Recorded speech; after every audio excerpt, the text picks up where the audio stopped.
Wait. Yes, we are live. We are on Twitter as well. Yes. Oh, bloody hell. And this is going to be quite an interesting episode. I had a haircut recently. Um where's that one? Oh, here it is. Here it is.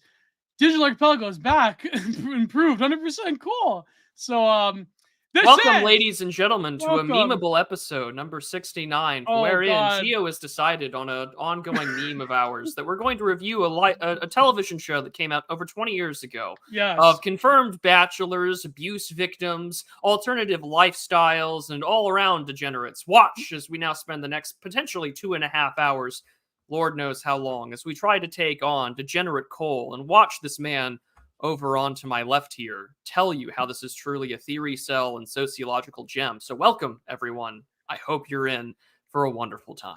At least Mr. D knows that this is exactly like Arthur Rimpod. So I think he meant to no, say I'm not a riddles. Shriner. I just like the Fez. The Fez is more ancient than the Shrine. The Shriners and the Masons, they subverted the Fez. The Fez is much older in antiquity than the Shriners or the Masons. So exactly, Philip. I'm a barber chorus. But okay, so this is I don't know how we're going to get through this and praying that this gets monetized the nicest language possible, Prude. But I love your throat. Listen, I'll take the L because this is my idea. It was a meme, but our audience demanded it, and it just became. Did they? Well, chat, did you demand this? You're the third true host of this show. Yeah. Did you demand it? Doesn't matter. We're already here. I have notes.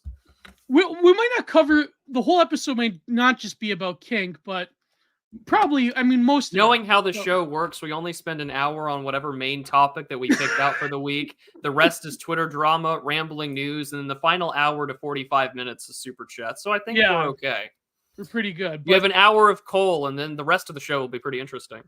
When I have time on my Substack, I might review, or on my podcast, I might review all of the whole series. But we'll see what happens. I had to go to some pretty humiliating lengths to get. Well, I mean, I don't know. I was a nice person, but like, you can't find. Who did you ask? Like RFH to get you?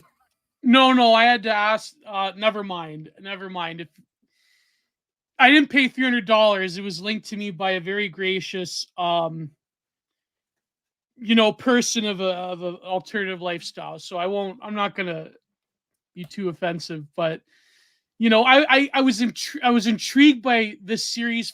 You can't find it anywhere. There's only clips on YouTube, but I remember, I think it was around I want to say 2004 or 5, watching this after Trailer Park Boys, and I remember, I believe before he lived out, it was I believe it was mentioned on the Michael Corrin show when I used to watch Michael Corrin religiously before he had his like lib conversion experience.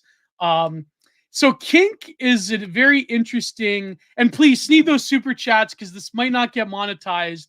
I really need those super chats, guys. I don't want to beg, but I am begging. But don't worry, we promise next week will be a normal episode of the digital Archipelago. So we'll be, but no, I think there's something very nostalgic. If you're a Leaf and you're a millennial, there is something kind of nostalgic about this. The music, the aura, like the fact that it gives you a window into the early 2000s, underground culture. And there's something about it where, people, no cell phones, just vibes, people are living in the moment. So Prude is I'm really convincing Prude here of it. So for those who don't know, KinK runs from 2002, but I believe this season was filmed in 2000 to about 2006. And it premiered in 2001. Premiered in 2001. Yeah. So 2001 to 2006. Yeah, 5 seasons of various quote unquote alternative lifestyles. And the first one has the most amount of sort of introductory sociological content. But as the seasons go on, it basically just becomes Here Are the Freaks, and it becomes this gratuitous thing. But Prude, you had a greater sociological context about the show, about the gay marriage thing. So Well, you yeah, I should mean, start like with the that. first Yeah. 4 seasons of this come out prior to Canada's legalization of homosexual unions, and so I Mm. just thought that there's an interesting. I mean, as we saw here in the United States too, like you have sort of this the Glee we talked about already on this show, the Teen Apocalypse trilogy from the late Hmm. '90s, early 2000s. That the turn of the millennia really does sort of coincide with sort of this perfect maelstrom of new atheism, the war on terror, the Westboro Baptist Church. I'm just saying everything. Irreverent comedy Just the and flag the media. YouTube thing. Yeah, the irreverent comedy era of like Dr. House and the rest, and SNL is getting more and more anti-religious.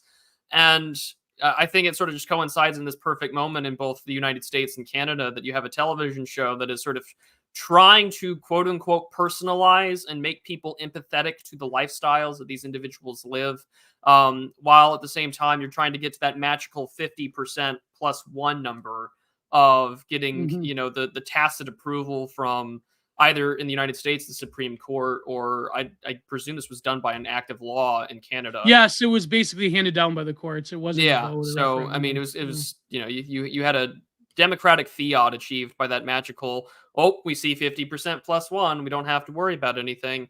Although religion in these episodes is barely mentioned at all A little bit. A little bit. outside of one of the Light and the Loafer's gentlemen that is basically describing, I don't have a problem with faith, but I just take issue with the fact that people find me to be like hostile or offensive to their own existence. But I mean, it just illustrates that there was this push as early as 2001 to normalize lifestyles.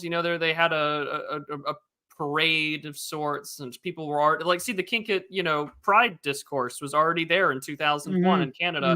Hmm. But They mentioned pansexuality and also twin spirit as well in this yeah, so you episode. mentioned Two 2001. Spirit, Yeah. pansexuality, the trans issue, the hormone issue, which they got hormones from a doctor in Canada in 2001. I mean, I'm surprised that it took this long for MAID to get legalized if you were already pruning out as early as 2001 with the medical system there. But Well, hey, 2000 is interesting.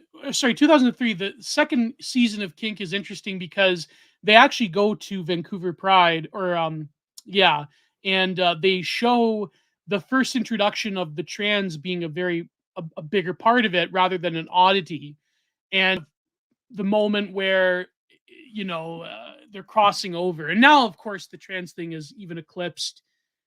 Gay men, especially gay men, are like the lowest on the totem. There was this term I remember reading my good friend Adam Lair's blog, Safety Propaganda, where he was critiquing this other art critic that called it white homosexuality, and that's like a bad thing. And so gay men, especially white gay men, are very low in the totem pole. But I wanted to say before we move on, also need those super chats. But I fear that I'm not going to get any super chats because the people are going to not consent to this particularly they're bad. already watching. They've consented. They've consented. No, but I wanted to say, like, listen, okay, we're both religious right wingers and trads. Well, not so much trad. I don't know, it's a complicated term, but I think that I You have mean, two heterosexual late 20s, early 30s right wingers reviewing a show about homosexuality, kink, S&M, BDSM from yeah. 2001 in Canada. Why we're doing it, Lord only knows. But at the end of the day, here But I we want to are. say we're going to give it some dignity. We're not going to be like the typical, like, hopefully we can, We'll sort of, try. we'll try. Well, so if there's any people on the outside that happen to discover this episode, um, you know, I think like we're not just doing the whole, like sort of, There's no gay bashing here right now. yeah, I mean, we're going to try to be as empathetic as possible, I think. Because I do think that's the reason I want to do this, because it does reveal something about the nature of living in our world today, and it very much is a sort of time capsule. But because it's Canada, you notice that it's more salient to the trends that are going to hit really big later on. And I think that's, even from a right wing perspective, it's a veneer of like, yeah, we said this during the Teen Apocalypse trilogy. It's like, it was a fabulized version of it. Maybe in 2025 when the new GTA comes. No, I'm not going to pay money for that. That's incredible. Yeah, no. But how much do you think the new GTA is gonna cost? Probably gonna be 70, $80. Probably 70, $80. yeah. I don't know, because at this To rate, destroy the RAM of your computer. well, I'm not going to buy it. I don't see that happening anytime soon. Well, the new GTA games are always buggy when you first buy. You Well, have to like wait a few months, you know. well, why don't we get through the show in the first hour, and then we can talk about that and a million other things in the Yeah, I second. want to also go over the Rod Dreyer thing, but anyways, so do you want to introduce from chronology? You just want to introduce the characters, the episodes? What are because Go. I have no notes. You have notes, but sometimes I just took some overall through lines. You're introduced to a polyamorous couple very early on that are also into these things. Fanny and Fogg.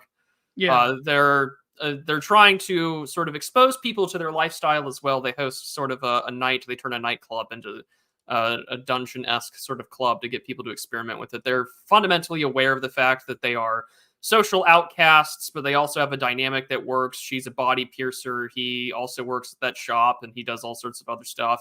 And throughout the series, their relationship slowly falls apart. Big surprise. yeah, But that doesn't surprise me. I think once you get into the question of like, well, we have our different ways of living, we have our different partners, we try to maintain, we don't want to do the jealousy things, we'll just go our separate ways. yeah, But I mean, this is also in the early 2000s, so you also live in the shadow of the AIDS crisis. You're given to a man named Steven, a white bisexual gentleman that's trying to fling through life, and this is where you get to see drag, trans culture also emerge. You hmm get to see various lesbian relationships. One of them who's dating a woman that is going to transition into a man. So there you go. yeah, But I mean, what else do I have written down here? yeah. Even the F to M is also present back in the day. Yeah, Yeah, even though it's a minority, I believe statistically there's with a more. drawn-on goatee and Yeah, everything. Which I mean, okay, so be it. But no, I mean, it was an interesting way to sort of examine something that was bubbling to the forefront. I mean, as I mentioned earlier hmm on, there is a parade, a pride. There's leather, all sorts of stuff there. There's also what's his name, David, who is David. um, homosexual, dominant individual. Although I guess you were to surmise his attitude towards this thing, he's just, I'm gay, I'm dominant, and I'm Jewish, but I'm more than that. And he tries his best throughout the series to sort of explain, what he does, looking for family that he doesn't really know, while at the same time, just cruising on AOL and on email and early Very the websites for first, places like yeah. this. He was probably on Muds and Usenet.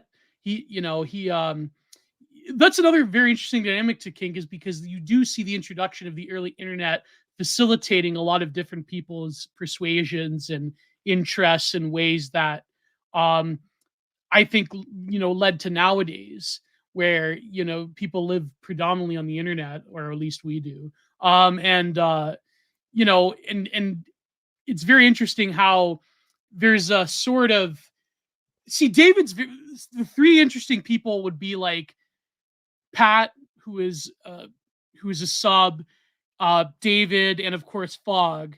No, it was Steven's interesting too because he gender bends but he's still a man though. It's not really a trans thing. It's more of just he expresses it as a way of like men to feel pretty and beautiful.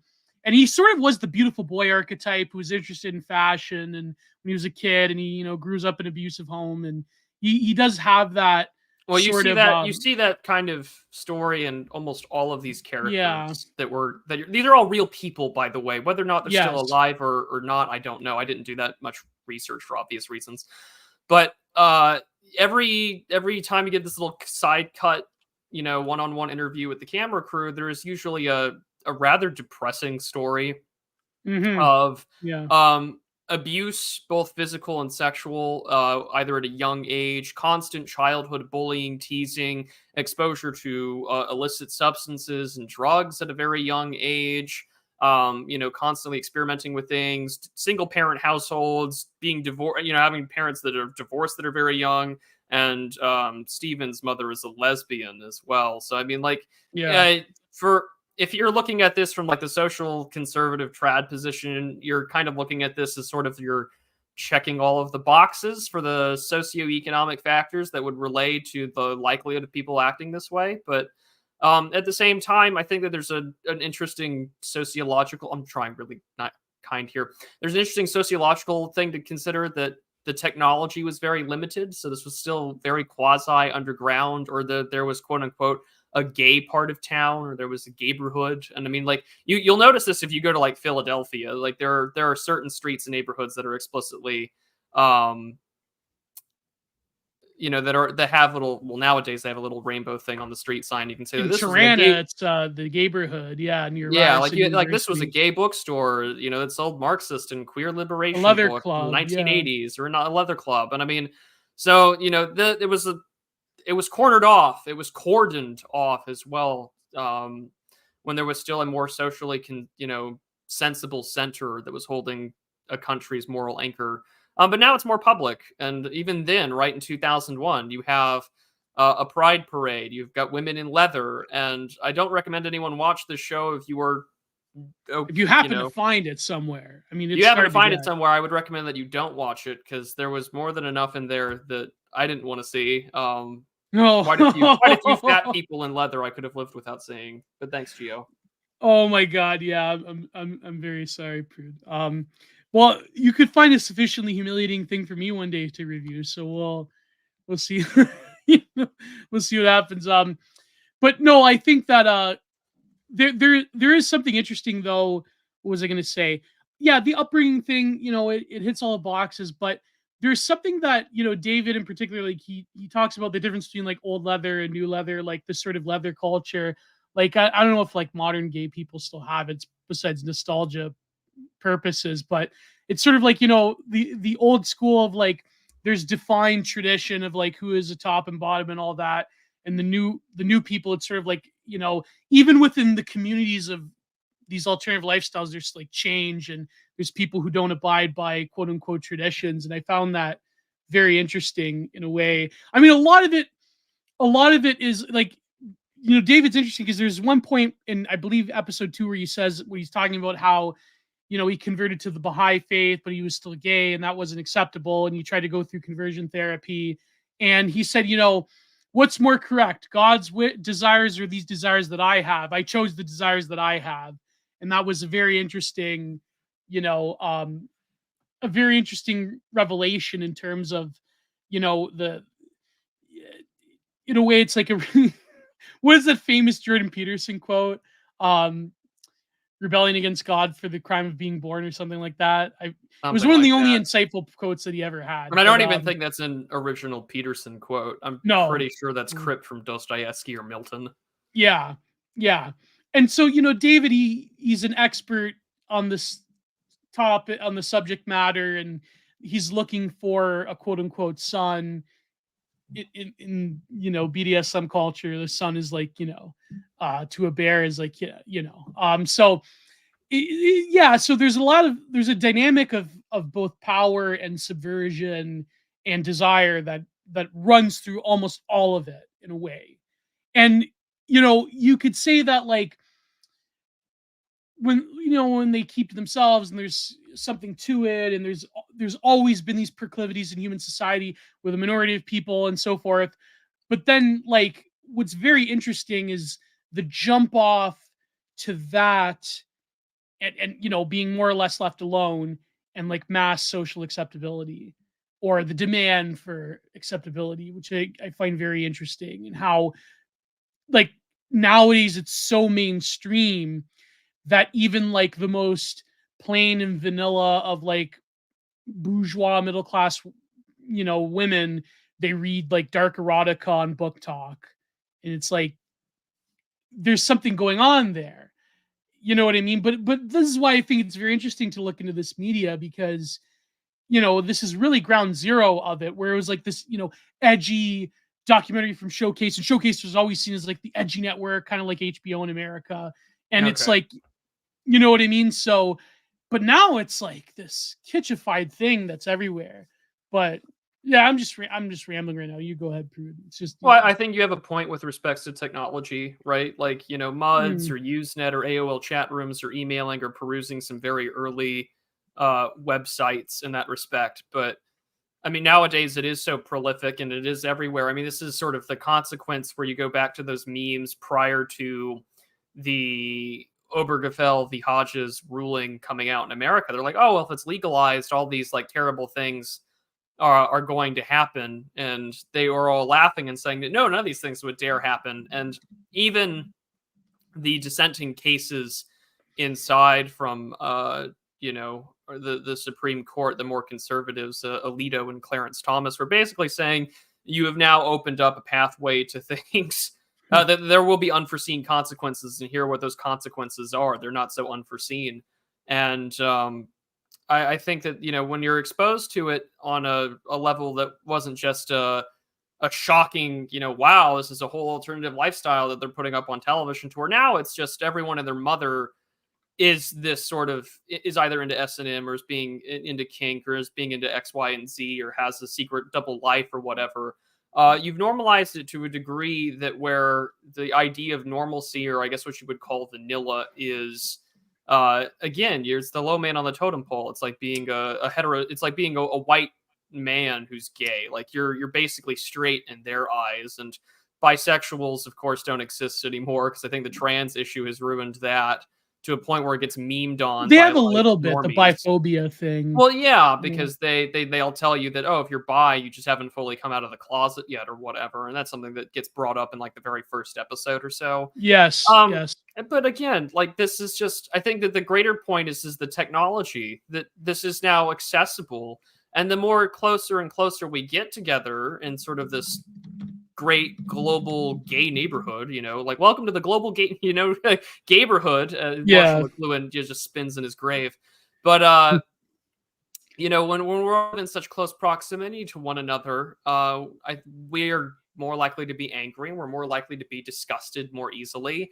And so when people are exposed to things that they do find abhorrent or nasty or disgusting, people react that way. I mean, this is why the study about, when heterosexuals see two men kissing, they get the same sort of visceral reaction as to seeing writhing maggots. And, people like to trot out that psychological study all the time. And I'm sure that someone's done the actually debunking of it. But I mean, when it's so in your face all the time, people don't find it transgressive or passe. I think that we're all oversensitized. We're all brain fried. Our receptors have been burnt out. And so in 2001, this is totally different. This is transgressive. And this is a way to say, I'm here, da-da-da-da-da. Whereas, looking back now, 22 plus years later, it's more like, I'm not phased. And I don't even participate in this lifestyle, Like, I'm not... What else is there to really say other than, 20 some odd years later, we're all looking back. We're looking back. We're all accustomed to it, either in film, in television, in our culture, where, nowadays the girl next door is no longer just a fantasy. You can attain her for $8 a month on OnlyFans. It's demonstrable to the fact that this kind of transgressiveness and this kind of rebellion against God for the nature of being born, that is your crime and this is your punishment. Well, congratulations. You won. And everyone's unhappy.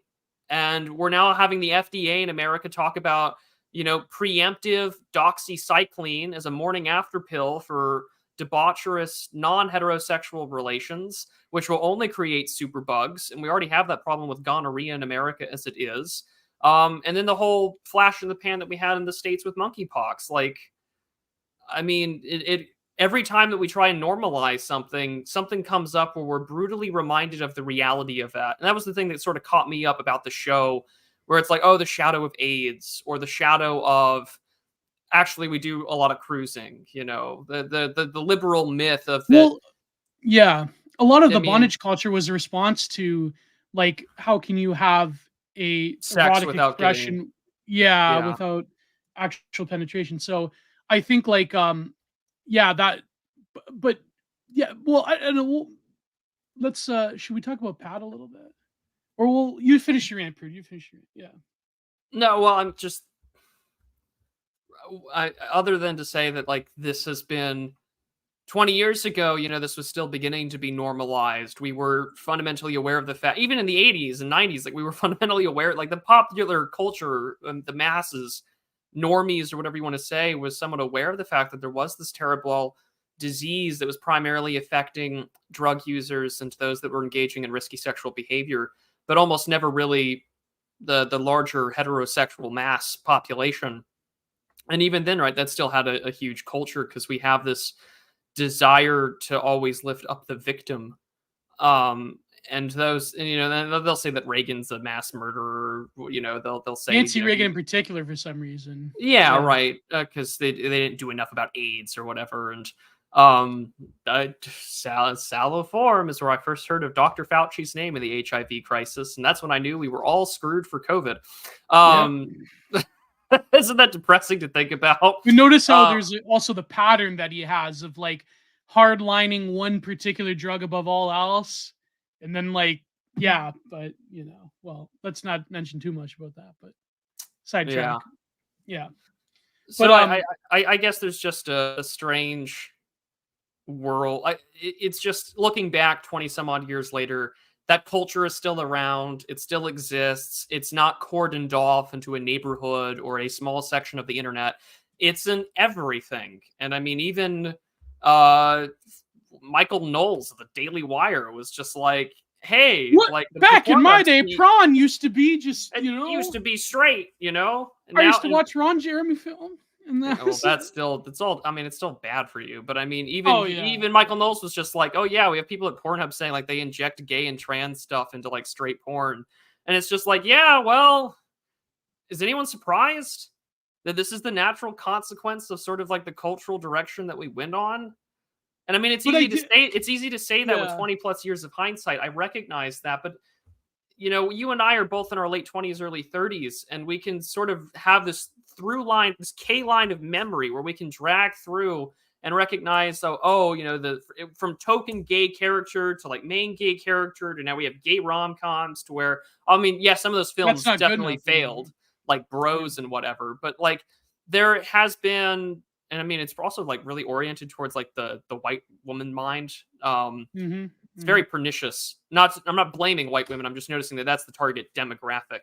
That even a lot of gays that I do know object to the whole like we're not a little gay dog that you can put in your purse or whatever, right? You're not Paris Hilton. GBF, yeah, right. Like that whole culture has got a lot of stigma nowadays, which again, good, I guess, if you're looking for dignity, but also at the same time, this does come with the consequence of just being what's the word I'm looking for?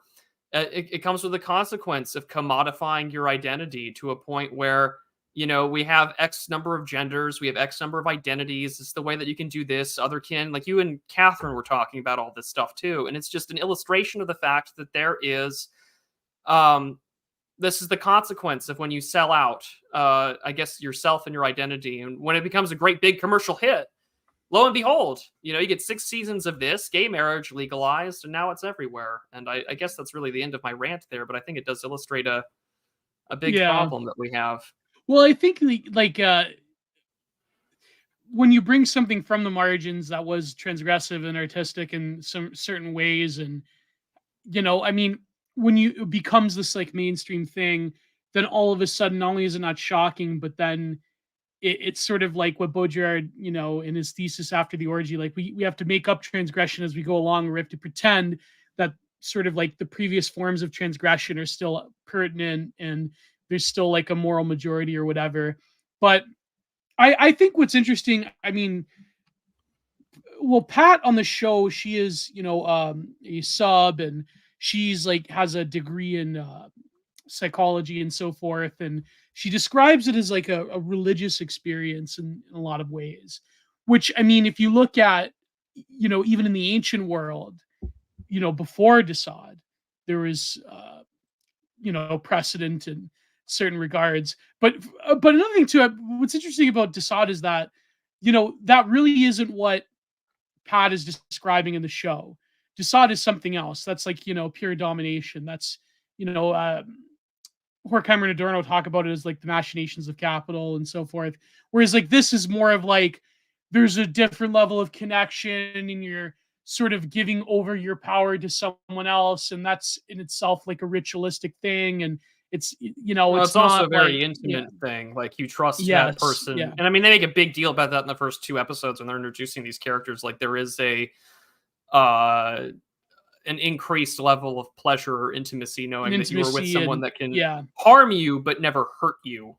yeah. Which I mean, if The anyone who's sometimes the ever engaged, violation of that totally. There's yeah, no yeah, intimacy absolutely. inside. There's this Yeah, the sadism part of it. You know, you can get pleasure out of hurting someone, but the relationship aspect of it is yeah, enjoying the fact that this person that you can trust this person to be vulnerable, not just in an emotional sense, but very literally and physically. That this person could very much like kill me or do severe damage to my body, but like I trust them not to. And I'm trying really hard not to get any more detailed than that. And also, like even if you're straight and do these things, right? You know where this pleasure comes from, and you know that it tickles a certain part of your brain and senses that yeah. even if there's no contact with the organs and members themselves, there is pleasure to be derived from the fact someone has control or you have control over someone. And I mean, that's fine, right? In the sense that there's a Well, all perfectly sexuality is sort explainable. of giving over of oneself when you Well, really yeah, think and I about mean, it. you're gonna do Yeah, this anyway, right? Like, any even yeah, even with regular quote unquote vanilla sex, like you're exposing yourself to a completely other person who could laugh in your face or could like go around and say that you were bad in the sack or whatever. Like, I mean, there's a line from a song that is from I think Motion City soundtrack where he's just like, I discovered sex at 17 and like shortly after self esteem. And like mm, cheesy line, right? But like anyone, the first once you're aware of it and you start engaging in that act, like all of a sudden, if you don't have any self confidence or if you don't have the yeah. frame, right, like you're going to eat yourself alive with your neuroses. And for a lot of these people, they're not conventionally attractive people. What's her name, Pat, right? The large woman who's into this Mm, stuff. Like and I mean she's a sub. You're gonna see her get hit and spanked more times than you'd like to admit. You're going to see a lot of cellulite, but uh, oh, again, right? yeah. Like you see this sort of psychological retreat, and this is where a lot of, say, quote unquote, sex therapists or psychologists, whether this is with backable studies or with just sort of post hoc rationalizations, Pure that anecdotal rationalization of what. again, I'm trying really hard here to be restrained. But I mean, yeah, like so the sort of these rationalized argumentation that like this is how I process trauma. And after we hear from virtually every person on this television show, Filled with ranging trauma. from drug abuse to sexual assault when they were young, to engaging these lifestyles, to looking at statues or images that they would wait for years for someone to tell them how they were. And it raises always the question of like, oh, someone older telling you that this is how you're really meant to feel. Nowadays, we call that Very grooming. interesting. Very Yeah. interesting. And so it just illustrates, Well, David described it as an apprenticeship into the leather lifestyle. So yeah. sure, Mm, sure, an apprenticeship to where I am going to take the role of father. You will call me dad. And yeah. again, what is he doing on the side that illustrates that he's a real human being? He's looking for family. He's looking for second cousins, looking for, his first ancestors. And do they have any other, progeny while here? And can I find them? Are they alive? Am I related to He them? goes all He's the way searching to for meaning. Utah in the Mormon archive of they have can you explain this to me, Prude? The Mormons, they have this thing about genealogy, which is they have the best archive of people in the world apparently. I could not tell you. I do not know. Yeah, they I'm have not this thing I'm not about I'm not Mormon, and family. the few Yeah, no, Mormons no, I no. do know converted to Orthodoxy, and I talk to them all the time. So I mean, like, I Mm, I, I, don't, I could ask that question about genealogy and genealogical records, but to me, the best thing that ever came out of the Mormon Church is John Moses Browning. So I don't have the mm. world's best understanding or opinion of them. They have this thing about genealogy that requires them to keep records of people and their family trees. And apparently, they have the best, most thorough records of people in the world in the Mormon Church. So he goes all the way. So David like flies to Utah to discover his family in various records. And this is back in the day, so the internet records hadn't catched up yet. I'm assuming in 2000 when Mm. they were filming this.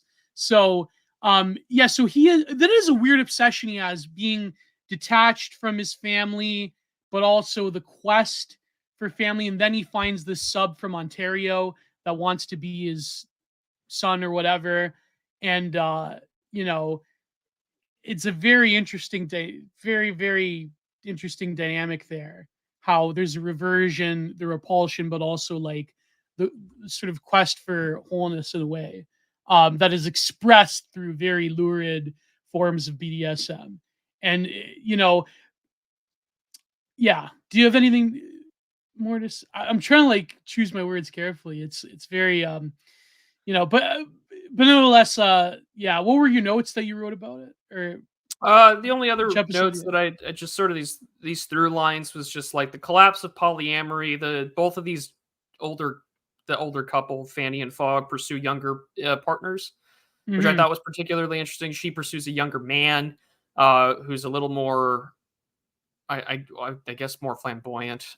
He pursues a Yeah. younger woman that kind of has this like manic pixie dream girl look about her. And MBPD. then, Yeah. yeah, well, the grippy Yeah. socks nationalism that we're all looking for in a crazy lady. On top of that, you've got what else?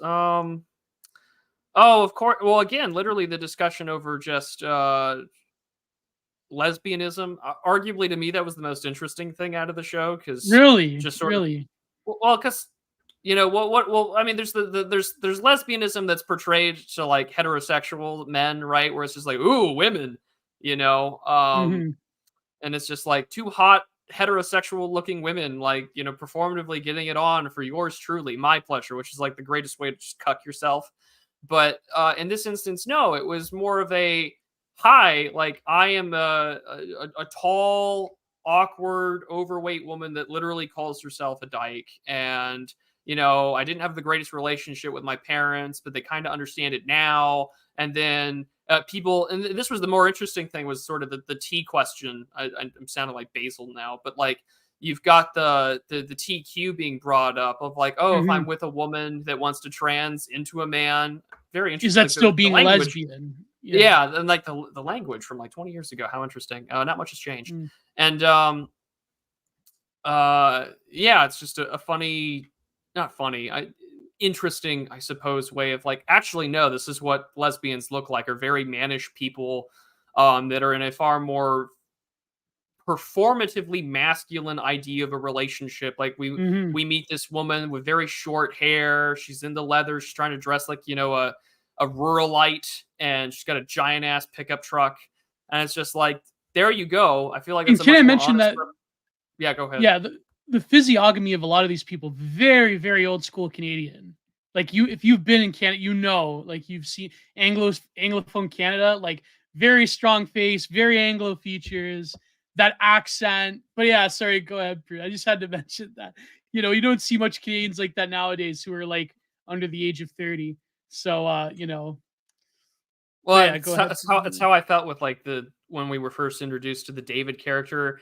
Saw his face and physiognomy, and I was like, I know what you are. And then later, like 3 episodes in, he's just like, it was the perfect summation of the show. He's just like, Mm. I'm gay and I'm Jewish and I'm more than that. And I was like, that's the television show in Oh. one sentence in this interview, and he's emailing all these strange men. He's like, oh, that's slut pig, I know who this is, blah blah blah blah blah. Like, it's a very small, tight-knit community. It still is, probably to this day, depending on the area. And it's just like, Mm. yep, I are you okay being on television? They follow these people around, and I would love to know if this got public funding. Like, did this get like a Yes. grant from the Mm. It did. you The Canadians Canadian had, broadcasters thing, yeah, I believe it had some you had public state money. mandated homosexuality as early as 2001. A lot of these things Oh, get public funding. You see the no art wonder galleries. Sam Hyde got his ideas from. He just looked north. Yeah, a lot of art shows get funded with like, a lot of different very interesting content. But yeah, so this I believe did get a Canadian Culture Grant.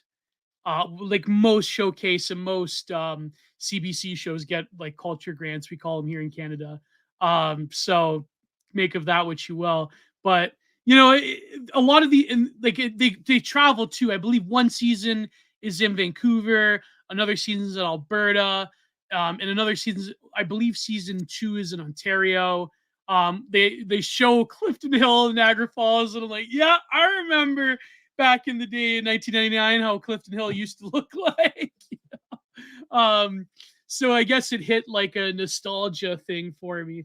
But so yeah, I think that what's Isn't that a very little interesting, bittersweet for you? yeah. Like, I remember how Canada used to look and how things used to be, Yeah. and like this is where you get that sort of like weird European like anti-immigrant position. It's like, I remember when things used to be white. I remember when things used to be gay. Remember when we could be like gay and proud about it without Yeah, having and all there's these mostly muzzies white people here? who are gay. Like people like I know FBF likes to do the whole turbo America thing, but I don't think it's just like turbo Americanism. I think it's just like turbo Turbo- liberalism at this point, yeah, just it like, is. It is. listen, like Yeah. we can be queer, we can be here, but we're also going to be over there, and I'm coming to get you. And it's just like, Yeah. there will be a pride parade in Kabul, and it's just like, yeah, I totally understand it now. Thank you, sir. God Was bless there a pride McDonald's. parade in Kabul? There probably was some kind There of was thing. probably Yeah. someone tried. I guarantee it. Yeah, it didn't work out. Um, But no, yeah. but it's funny about the lesbian because one of my mother's best friends is a lesbian like that. Like classic old school heritage Canadian. She was in the Peace Corps and she went to Bosnia and I believe she also went to Afghanistan. But it's like the experience, and from what I know, the relationship is different. It's not about the sexual aspect of it. They have a very different mannerisms when they relate to each other. It's something that I think is kind of beyond the, I hate to say it, I hate to be this way, but it is something beyond the male heterosexual mind. You know what I mean? The sort of I mean, I don't know. There is like, I think love is universal in one sense, but it is different. But No, there is which kind something, of love, I guess, is always going to be the question. Do we mean like yeah. a friendly kind of love, like an agape love, or do we mean in a Hmm. Hmm. eros kind of understanding of the word? Yeah. I mean, that's always the question that gets debated around these things or gets discussed, is how much of this is. Yeah. And I mean, And there's even a there's a even with common the story too, like about I yeah, and I mean, tried even being with man, but it just didn't work. Or yeah. always, yeah. And I mean, even with like the butler thing too, right? You've got the performative aspect to gender, to who we are. And notice how there's a very ritualized performative affectation. I have to put on the Yes. garb, I have to put on the wig, I have to put on the makeup, I have to pierce myself again. I have to whip myself again. Um and so like it takes on this kind of like very strange um Well, there's a form. ritualization of the self. Yes, there's a form of calculation involved because, for example, David will, the number of whips that you get to, he wants like the to 6,000.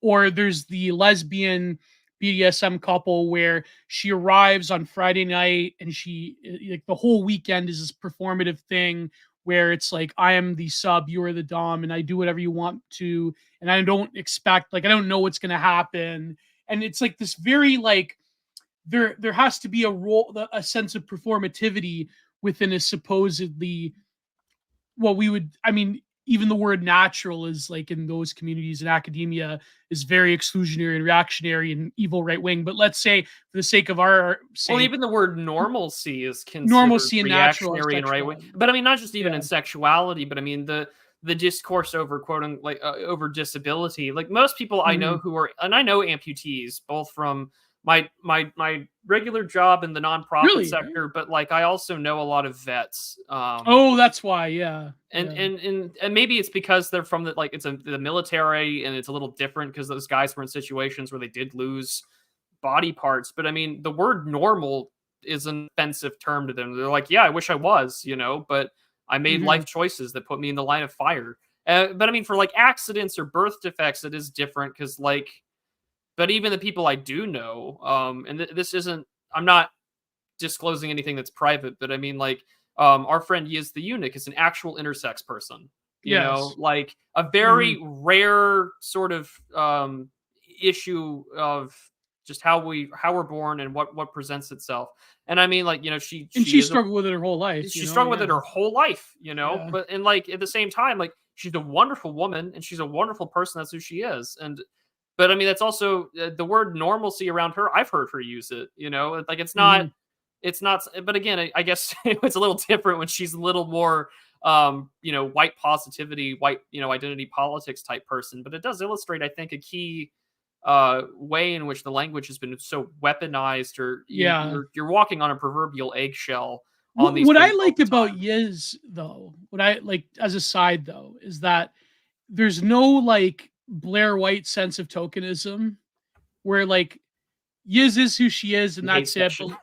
Yeah, like it's sort of like here's my base trans person. It's like no, that's not Yiz the eunuch. That's you Well, know what I I think mean? that's just the Yeah, undercurrent of this like an overarching desire to be. I think it's just socially the well, acceptable, it's but the yeah, continual proof of like, yeah, look at me, I'm not racist. Look at my like yeah. base black guy or whatever. And we do this all the time. We just saw this on the debate stage yesterday.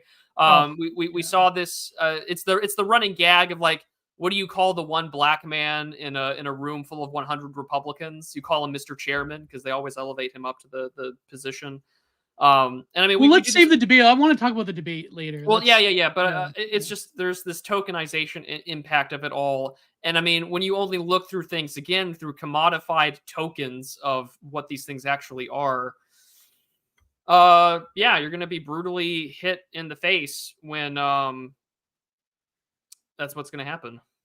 but it is very interesting though how like even in the series as it progresses in KinK, like the trans thing becomes more apparent. But I didn't notice, at least in season one, and I want to talk a little bit about what this one person said in it, but there is like there's no sense of militancy the way that a lot of especially trans people in certain like Antifa circles or whatever, even like in Canadian politics nowadays, there really wasn't like a sense of militancy and hatred towards the quote unquote heteronormative patriarchal system, blah blah blah. There's more of just like this libertarian, left leaning libertarian, like I want to be accepted and leave me alone. And there is a trans person in season one who's like, I struggle with this my whole life and I just want to be a hairstylist. I want to be left alone. And it's like, here's my partner who is also trans. It's like, okay, yeah, fine. That's like the liberalism of the 1990s. But, it's funny how at first gay men were at the forefront of a lot of political culture where battles now trans people are, but particularly the M2F trans people. And so it's like, it's very interesting how things are carried on in a very like rationalistic calculating way by certain segments of the whole branch. And there's even the fact that we're lumping them in together is very interesting in terms of how political discourse developed, because there is like in group rivalries between all of them. But I think the inherent instrumental rationality, and my book talks a little bit about this as well in the art world, is that the inherent instrumental rationality groups them together as sort of like revolutionary class, and the sort of nuances and intricacies between each group of the progressive stack doesn't get talked about because it can't, because there's a greater mission. Whereas like us in the political right, where it's more of like, I don't know, we tend to cannibalize each other over, we shark each other over like stupid differences. But it is very interesting how when it comes to the media that they produce, like I've watched if not just the Teen Apocalypse trilogy, but you see on Tubi very interesting whatever cinema of their media, right? And it's like, yeah, there is a level of intricacy there, but in the public face though is always of like the maximization of like this is the message and we're carrying it forward. Where I think like when you actually watch the media that is produced by LGBT people, then there's a little bit more of a space for it. But then there's always like the sort of like, how should you say, the way that like gay pride parades have become, which is like identity tourism, where the vast majority of people, especially in Toronto, that go to the pride parades, they're just doing it because it's a party and it's like solidarity, blah blah blah. They're mostly straight people that are going for the block party thing, and it becomes a weird form of tourism. Even like the BDSM thing now, because of book talk, because of 50 Shades of Grey, because of like it becomes a form of kink tourism that a lot of these people despise. But yet they're doing a show that leads into greater acceptability, that then leads to kink tourism, and normies engaging in this stuff unaware of the history or the psychological and, in the case of Pat, the sort of spiritual implications of it. It's like very interesting how there's like, I want to be normal, but I don't want to be normal. I want to have my own thing, but like I want to normies have to my accept own me. thing because Yeah. I hate you, Dad, and da da da da da. Oh, I mean, like, not to Yeah. sound like a raging like tanky for a second. I'm probably going to. I really don't care though for Mm. this point. Um, We need the it, infrared aesthetic in the background to tell you. yeah, let me just put on the bisexual lighting. Yeah, no. Everything that like you just listed, these complaints about your identity being like a tourist thing, and people are like, oh, like let the straights go visit the neighborhood, blah blah blah blah blah. Like, Yeah. isn't this just a long-term consequence of like commodifying your identity? Like, Yes. Yeah. congratulations, you are a neat little packaged product that BlackRock and other companies put out every summer to remind us that, like, you're accepted, you're here, you're queer, you're on the sodomy, like, liturgical calendar for the year. But at Liturgical this, calendar. there is one. There is a Yeah, there's a liturgical liberal calendar of liturgical. Sodom. Yeah. Yeah. Every religion has a calendar. Progressivism just has the gayest. Yeah. The issue, however, is that again, if you commodify your identity, if you make yourself out to be a perfectly nice little product that we can sell biopics of Harvey Milk about, or that we can say, celebrate your pride with this, and we've got airliners showing all of the seats, whichever way you click, there's safety for you, and everyone points out the obvious, but at the end of the day, like, here we are, this isn't good, this isn't there's a frustration even within their own lifestyle culture that, like, we're Mhm. more than that. And they Yeah. themselves too, as this rebellion against the normal way of life, a rebellion against heterosexuality, a rebellion against God, a rebellion against religion, da da da da da. At the end of the day, you too have been hoisted by your own rubbery dildo petard and have found yourself just as much commodified and made an example out of by the gods, the copybook headings. Like, Mm. congratulations. And in fact, the more that you invited these people into your lives, the television crews, the marketers, pride parades and such, all that you did is that It's you a put billion more dollar industry spotlight on now. you, and you became the very weapon that has also destroyed your own culture and your own identity. Yeah. And I have little sympathy for that, because in a long stretch of the way of normalizing your life and saying who you were was okay and that love is love, all that you've done is help destroy any concept of love, destroy any concept of what it meant to be who you were, and at the same time destroyed, even furthermore, anything I was. So well Mm. done, and shows like this 20 plus years ago helped usher it in. And it ran for 5 seasons. And it culminated, of course, with this great victory over homosexual marriage and the things and the like. And what do we still have? Are homosexual marriage rates, are they great just like straights? No, Nope. they have a tendency to be far more, promiscuous than we are. This is why we call it risky behaviors, because we give ourselves these nice safety words so we don't describe it to other people as, no, these Well, people get like in 300 Canada, partners a month. you know what our universal healthcare pays for? Well, the same thing under Affirming Obamacare and the surgery. Yeah. rest. Oh, Obamacare pays for affirmation surgery. No, I don't think it does. Or I think they're Oh, trying to, but I think it's more yeah. along the lines of that That'll it happen helped. eventually. PrEP is taxpayer subsidized.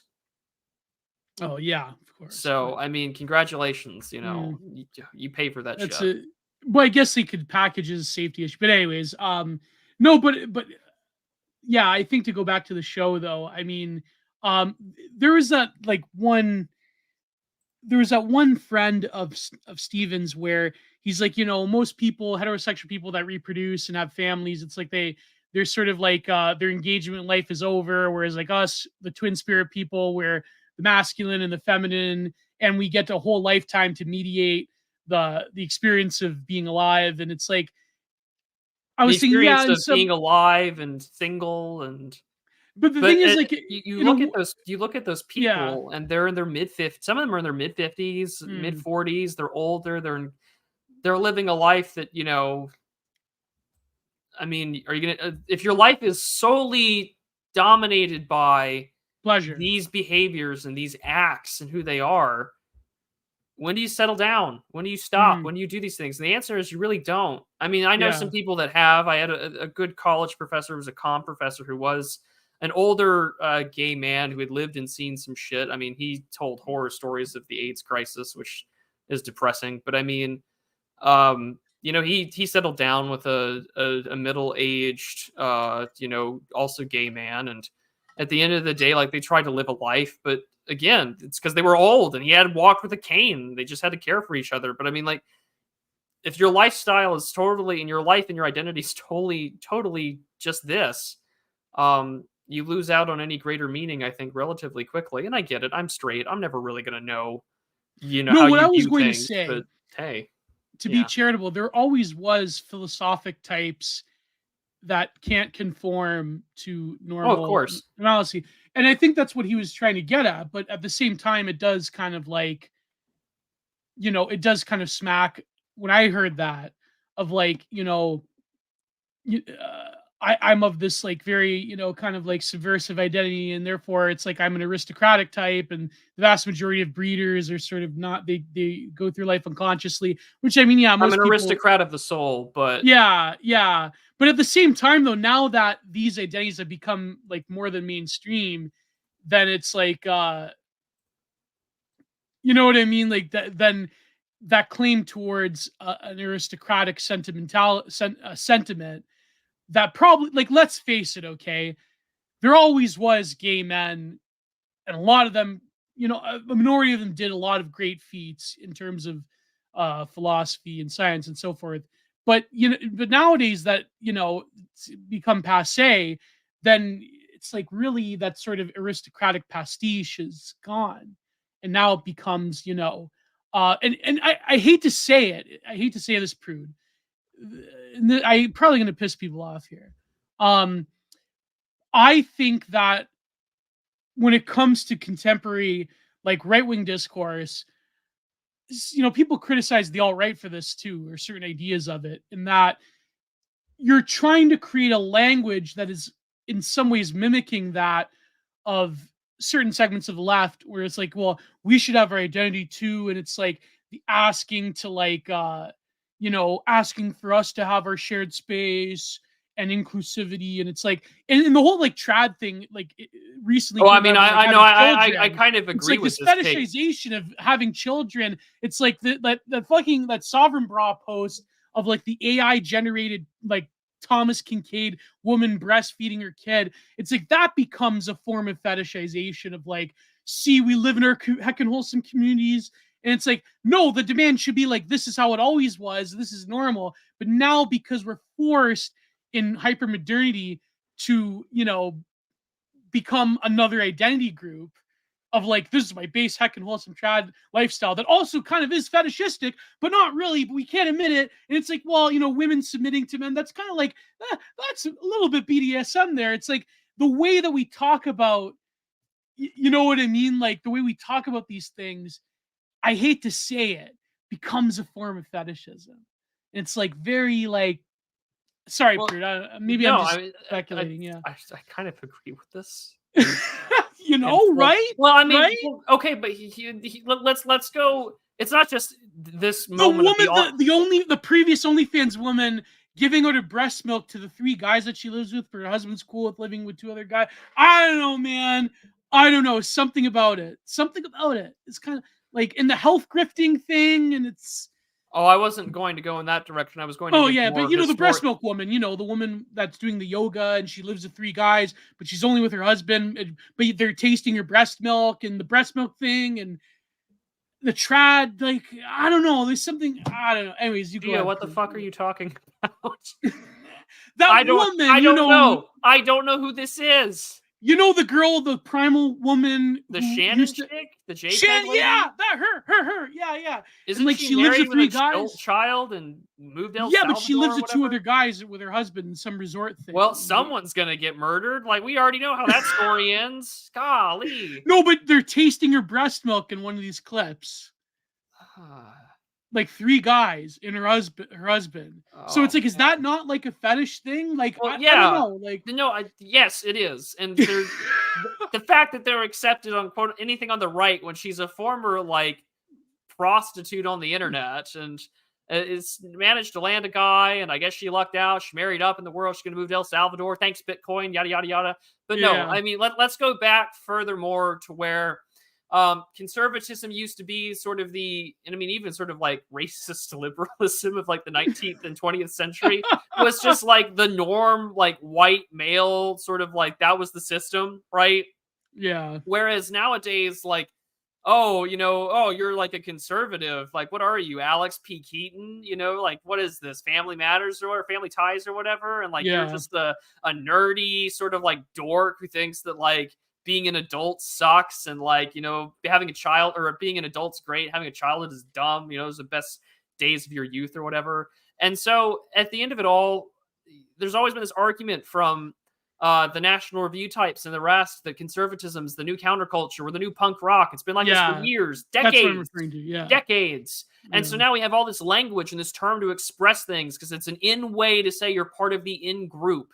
And if anything, the fact that the right in America and the way that we describe things in the online right has this niche subculture that has its own forms of like trads or vitalism or whatever. Are you a homesteader? Are you like a ruralite? Are you an urbanite? We have kitchified our own identities to the same way that the gays have. Our own language, to an extent, is a great way to talk about and to identify ourselves. Like, oh, saying that you're an appreciator of something is like is a right-wing coded word. Golly, I didn't know that we had Polari for the right wing. Turns out we do. And so to a large extent, we can say that like, oh, you go to wine bar with GF and have tasteful banter, you're gay. Like, most people are, apparently, like there is this like large the queer culture runs through many different things, queer as being eccentric and abjected, and the academic term queer, right? So, but I think, but in a way, like I guess the running theme is that a show like KinK is almost quaint nowadays, in a weird way. It's quaint. It's like, it's a relic where, because the dink discourse came up, now people were counter signaling with, here's my family, here's my kid, I'm not a genetic dead end. It's like, we're not dinks. Yeah, we're not dinks. Like, it's like, like, do you know that couple? And also I believe it's because of the thing that Bennett, the natalism conference came up. Yeah, I happened earlier this month. Yeah. That couple that Kashuda interviewed, the rationalists, but they're like the weird girl. Quote, unquote, we're gonna the Silicon Valley couple that wants to breed their way out of the demographic crisis or whatever, and they're like hyper rationalist racists, but they can't say racism. They can't say racism. They say religion. Yeah, and so like we need to invent we know that religion is good, so we decided to invent a natalist religion. And it's like, oh my god, like I hate to say what it said. What separates them from Fanny and Fogg? I'm not bashing them, but I'm just saying, like, what separates them from like a couple that has a very nuanced and intricate erotic performance. They're heterosexuals and they're not dating outside of it.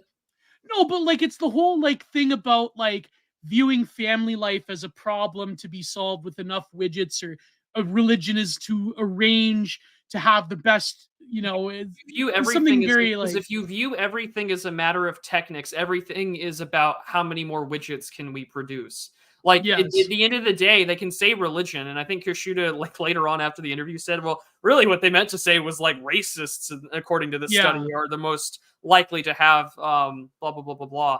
And it was really interesting to me because it was replacement number, blah blah blah. Yeah, it was interesting to me because at the end of the day, it had to do with what do you value and where do you hold any spiritual value to these things. If you don't believe in God, usually the state becomes God in your own mindset. And if you don't believe in the state to solve your problems of meaning or sociality, you look at things through a materialistic lens. And if you look at things through a material lens, well, then great. Like, yeah, it means making more widgets means I have to like make sure that like my wife's mucous membrane is ready so I can inseminate her or whatever. Like, it just becomes a matter in which we look at the world, and it becomes a problem in which everything has to be looked at in a matter of widgets and a matter of this and that. Is there an actual numbers crisis that we can look at straight in the face? Yes. Are we looking at a genetic bottleneck crisis event that not everyone's going to make it out of? Absolutely. The question that we're going to see right now, we're only just entered the beginning of this bottleneck, is which strategy works. Is it going to Yeah. be like the uber racist, hyper rational, we must produce more widgets. These widgets must go to Harvard University. These widgets must like dominate We capital or must whatever. CRISPR them into maximum Yeah, giga right. chad. Yeah. But also, the other thing too is that like, and this is why you see, and maybe a kind of an interesting way to transition out of the show, but the show itself has the same problem that, and I mean, well, for the lack of a better word, I don't see these people having children, and I don't see their genes passing on. So for all respects, this is sort of a quote unquote genetic dead end. Phyllis Schlafly was right about how they reproduce, and that the real issue I think that emerges both for them as well as for a lot of people even right now in these crises is that no one knows how to assign a specific value that is transcendental. And this is why you even see the trigonometry constant in Kizin, who I find to be just odious and funny to watch sometimes. But even he was just like, I don't think you can just be an atheist. You need something that's transcendental, and the new atheist movement did a lot more damage than I think people realize. Because Oh once you yeah. start looking at things where there is no true meaning, and um, pleasure seeking dopamine be my god, at the end of the day, where do you go from there? And it doesn't help that material conditions are absolutely abhorrent. And that we have enabled our social techniques and our actual technology for social engineering to just totally fry our understanding of expectations, whether it be through pornography, wiping or warping our understanding of sex, or allowing dating culture to be warped by our technology, where men will be average on a bell curve of judging women, where women won't be. And there's this brutal reality where even for Generation Z that's coming out of high school or Gen Alpha or whatever, the men are far more conservative manosphere types, and they're being investigated by like the FBI. And then you have women that are like progressive hippies that are like, listen, if you drive a piece of shit car, I will just reject you before you even pull up. And it's There is that running theme that a lot of like Zoomer women want gay men as their boyfriends now. That's enough. Yeah. So I mean, there you go, right? Like at the end of it all, that's where we're at, is a destruction of meaning, a disappearance of ritual, as Byung-Chul Han talks about. And all of a sudden, everyone is in the aftermath of this, where it's like, so what's the point of all this? And how do we Yeah. survive? My identity's been commodified. Everything looks at me like I'm a tourist or just something, funny, or haha, let's But point you and don't gawk really at it. engage in. You pass into and pass out. There's no transcendence. There was certainly no transcendence outside of transgression, and that's not transcendental, and it doesn't last very long. That's why you have to keep doing it. And the same thing happens now for straights. Yeah. There's No, no well, someone mentioned. transcendentality. Yeah, well, someone mentioned the breeding kink thing, like as a critique of the trads, but I think on the one end, when the leftoids say it, it's not apt for the average person that just wants to have a traditional life and have children, maybe live in a rural place, whatever. But I think when leftoids talk about the breeding kink thing, they're specifically referring to the online influencer of natalism, where it becomes a cornerstone through the fabulation of the internet and online posting and well, let's face it, some of these people are grifters. Like the whole like that woman who's an OnlyFans person who's like feeding her male friends breast milk. Like that is clearly, that's got to be some kind of natalism kink, because when you shove things through the medium of sort of like exhibitionist internet posting, and you're trying to be like this, one dimensional, like here's my thing and this is what I'm promoting, like then it becomes like you can say that, okay, maybe there's some level of eroticism there, because everything when it comes to politics, there is a level of eroticism, in my opinion. You can see this in the show. Sex and politics go hand in Yeah. hand. Like and Yeah. power has a lot to do with that, to give a more modern Yeah. twist on it all. But I mean, It's not the average trad as a breeding kink. It's just that when it comes to the online influencer, then it's like, you're framing this as if it is like an alternative lifestyle, because the norm is very sterile and sexless. And again, I think it's because we've also sold ourselves, not just you and I don't think we try and sell ourselves as like the based countercultural lifestyle, heaven forbid. Right. I don't want you to view us that way, and if you do, you've come desperately to the wrong conclusion. However, I do think what is illustrative of this, and we talked about this even before we started the Digital Archipelago, when I was one of the earlier episodes of Content Minded on your channel, we Yeah. talked about the breeding kink thing. And it usually comes down to two things. One, women trying to rationalize normal maternal instincts for having children, or Yeah. B, it has a lot to do with race play. It's one or the other. And Oh sometimes they God, overlap. yeah. And that's what it is. And that's just, and that isn't healthy. And it's No. a post hoc rationalization that, hey, I have desires that are probably not natural, or maybe they are natural and I don't know how to comprehend them. So I have to view them through a pornographic lens. So yeah, breed me. Oops, you didn't, pull out in time, blah, blah, blah, blah, blah. Which is a terrible way of looking at, human sexual relations and having children. Whereas, we got to pornify, I guess, people's having baby fever, know, and like, that's a natural feeling. I don't get my rocks off to the idea that like, oh, I'm going to be with some woman, I'm going to put a baby in her. Like, that's going to be so great. Like, I'm not getting. See this on online Discord. But you see it all the time. No, that I agree agree with. That I agree with. Yeah. I mean, it's different when you're like having dinner over at like your family and friends' place, and you're holding someone's like 1-year-old baby, and then you're like really heartbroken inside. You're wounded by your heart. Because it's like, that isn't something you have in your life. Maybe you won't, maybe you will. And then there's a difference between like looking at a woman with like wide hips who's clearly portraying herself in a more sexual manner about like, we have to solve the demographic crisis, Anon. And it's just like, that's porn. Like, there, like porn. It's a it when you see it type deal. And unfortunately, I think because one, sex sells. We know this. Every marketing person in the world knows this, that there are consequences to it. And to some way, yeah, we've queered our own kind of political formula to people. And that's what makes it transgressive and edgy. But man, I think Pill Eater took a huge W. He's 100% correct about the queer culture. Yeah, go ahead. No shit. I mean, I said this at the event a year and a half ago. Like, we have right-wing Polari. Congratulations. Yeah. And I mean, like, what's the conclusion, I guess, out of all of this sort of discussion over the show and everything here is just that, we're just as gay with our own sort of right-wing saccharine top layer, and underneath it all at the base level is sort of this recognition that things have gone terribly wrong and the project of sort of modernity has failed, and people are scrambling for meaning in an age where most people kind of recognize, oh, we just spent the last 50 years, 50 to 200 years, killing everything that offered transcendental value. And I mean, like, even if you don't believe in God, right? Like, you can read Henry David Thoreau's Walden Pond and you can understand the deep transcendental beauty and comfort for a human soul being out in nature in the woods and having that. And that was a man who was by no means a Christian, but at least the very least he understood that man needs more than, man doesn't live just by bread alone, but man also doesn't live in a small box, and he wages away and does these things. I mean, everyone from Thoreau to the Southern agrarians and Here I Stand to, Paul Kingsnorth, and even a lot of, even some, Marxist types or all screaming out, recognizing my project has failed. Oh God, why hast thou forsaken me?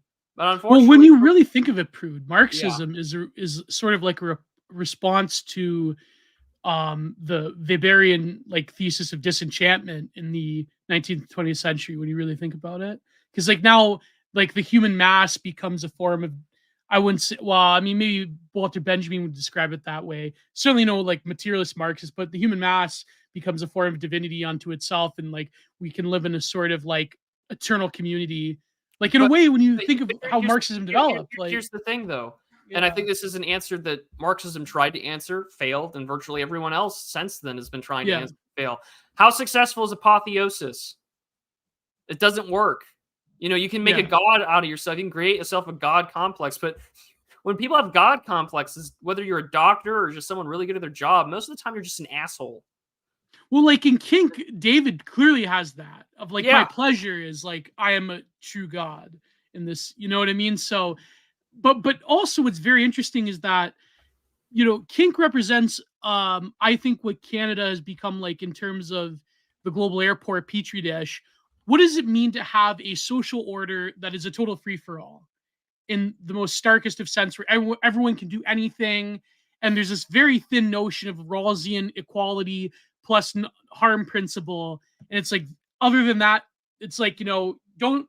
That's Well, it. you're Like, ruled by you're ruled by that yeah, safetyism. You know, like we yes, can't yeah, have harm.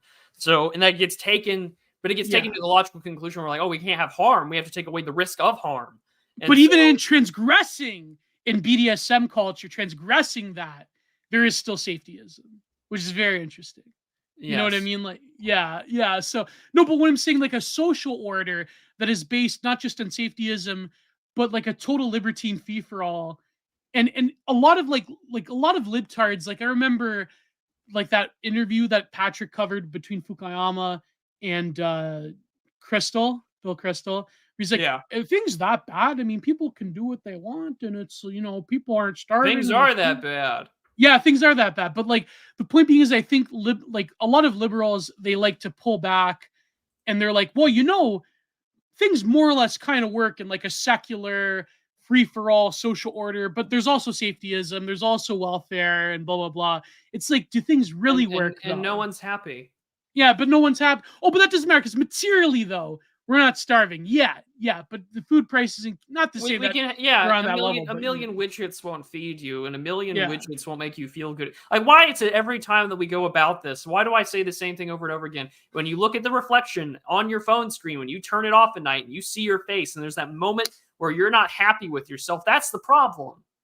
And all Yeah. of this escapism, all the things that we talk about, digital escapism, nationalist Narnia, as um Frody likes to call it. Like, what are you National doing? Snarnia, that's it. What are That you is a good doing other one. than trying to escape from our own problems? Like, we Yeah. get more attention because we have Mrs. Jellybee's telescopic sympathy, where we're more concerned about when a bomb goes off in the Gaza Strip than we do about like the total destruction of our own homes. And again, I just feel like Well, both things are bad, but yeah, I get your point. no, Yeah. I agree. It's awful over Yeah. there. But like at the end of the day, too, you also have the problem with the fact that we look for escape in the transgression of our politics. We look for our own kink in the way in which we quote tweet libtards, you know? Like, Yes. Yeah, 100%. and so yeah, that's really the takeaway from the show is that like those people might have been transgressing against the norm, but now they're the norm. And now we're all like the old, now we're like Homer Simpson's dad. Like we used to know what it was, and now Then I they don't know what it changed what is. yeah.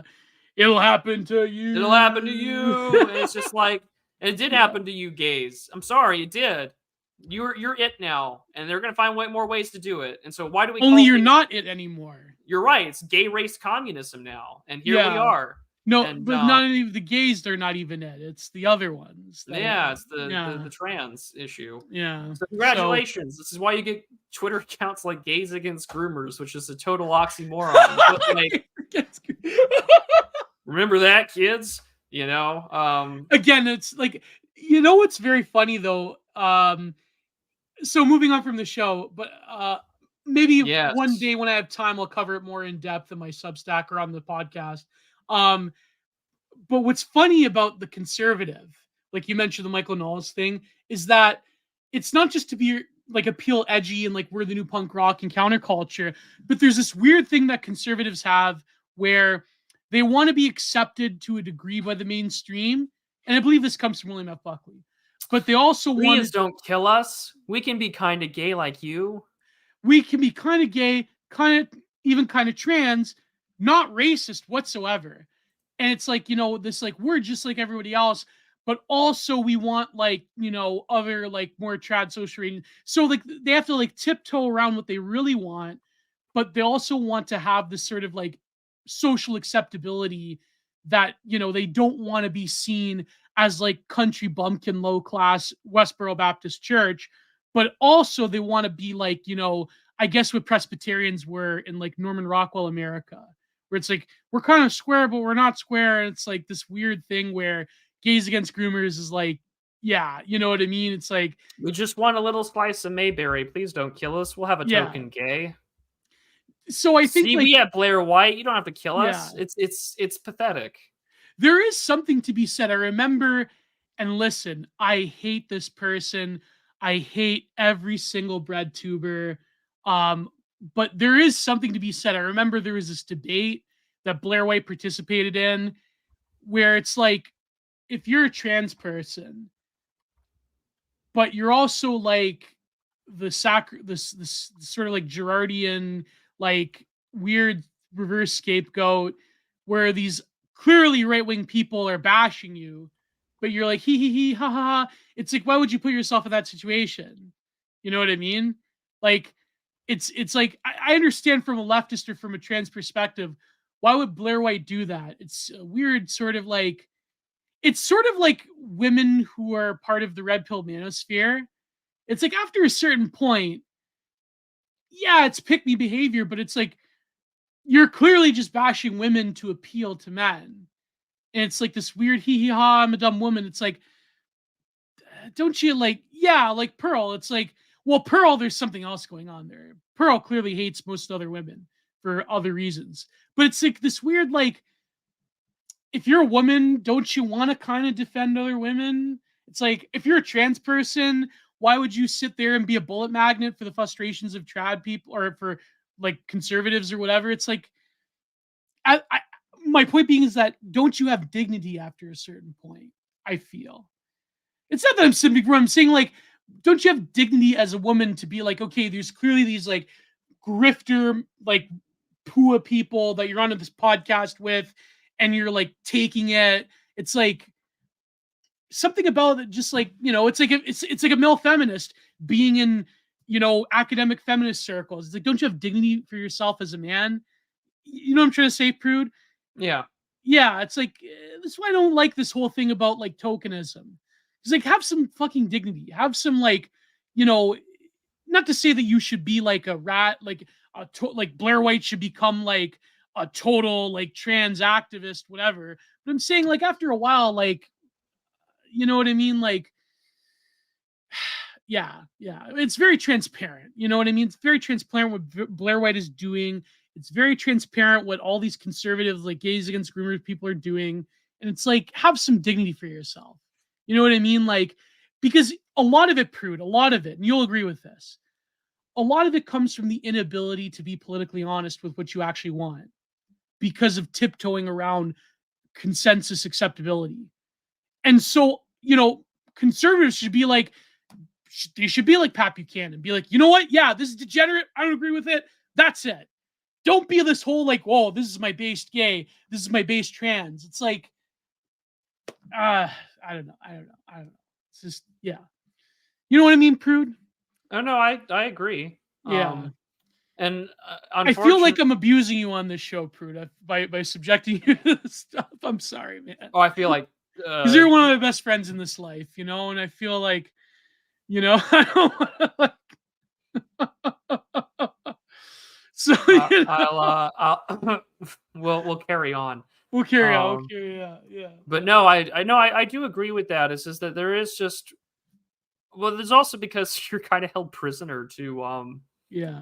the platform that you're on. I mean, no one wants to lose, like, unless you're an anon, right? You know, like, you know, it's someone had a great point about this. They took that line from Heat, you know, like, if you're in this life, you know, don't be too attached to anything that you're not willing to like drop and like leave behind in less than 30 seconds, you know? Oh yeah.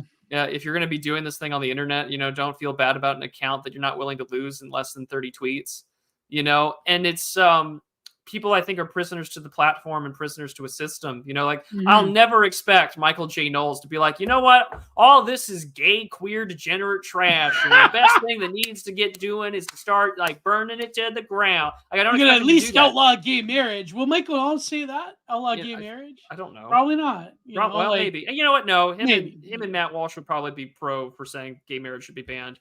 But Oh like, yeah. that's but realistically speaking, that's Matt so Walsh. politically untenable.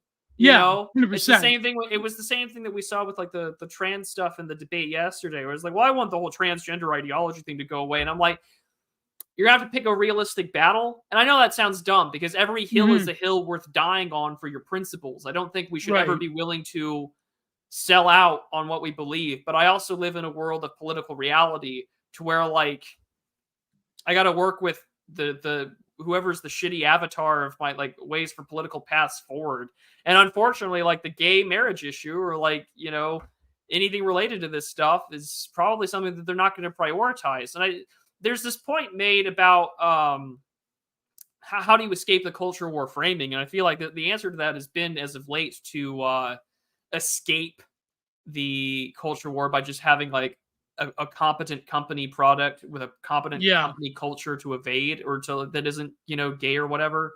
Like, sure, but unfortunately, you know, you're gonna have to have Yeah. some values that you're willing to defend and die on and take heat for. And it's always, and this is the problem with how the ratchet turns, is that it's like, well, we'll just do it a little slowly. We'll, you know, like, okay, gays can get married, but what's really important is traditional family values, and you can only get that through straights. But it's like there's still ground that's being seeded. Mm.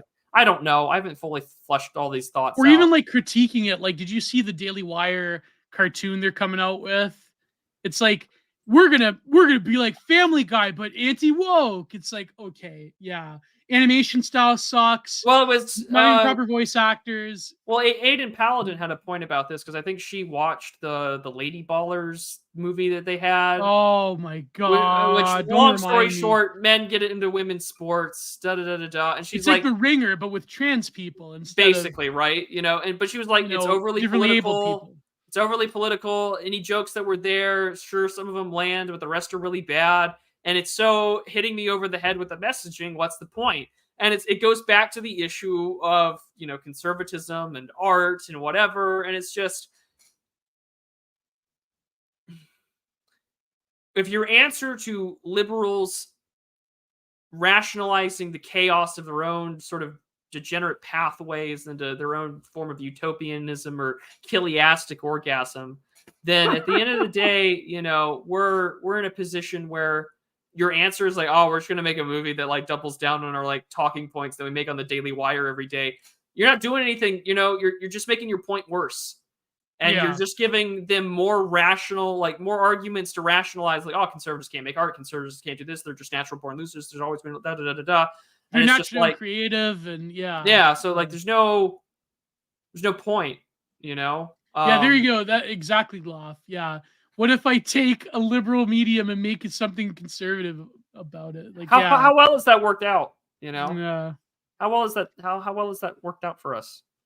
Yeah, exactly. But that's what I mean. Like, Angie Benji has a good point, but we'll get to it in super chats. But like, no, like the Daily Wire thing. So, Prude, what are your final thoughts on KinK? What was it like watching it? Did you before, besides the horror, what was it like? Uncomfy.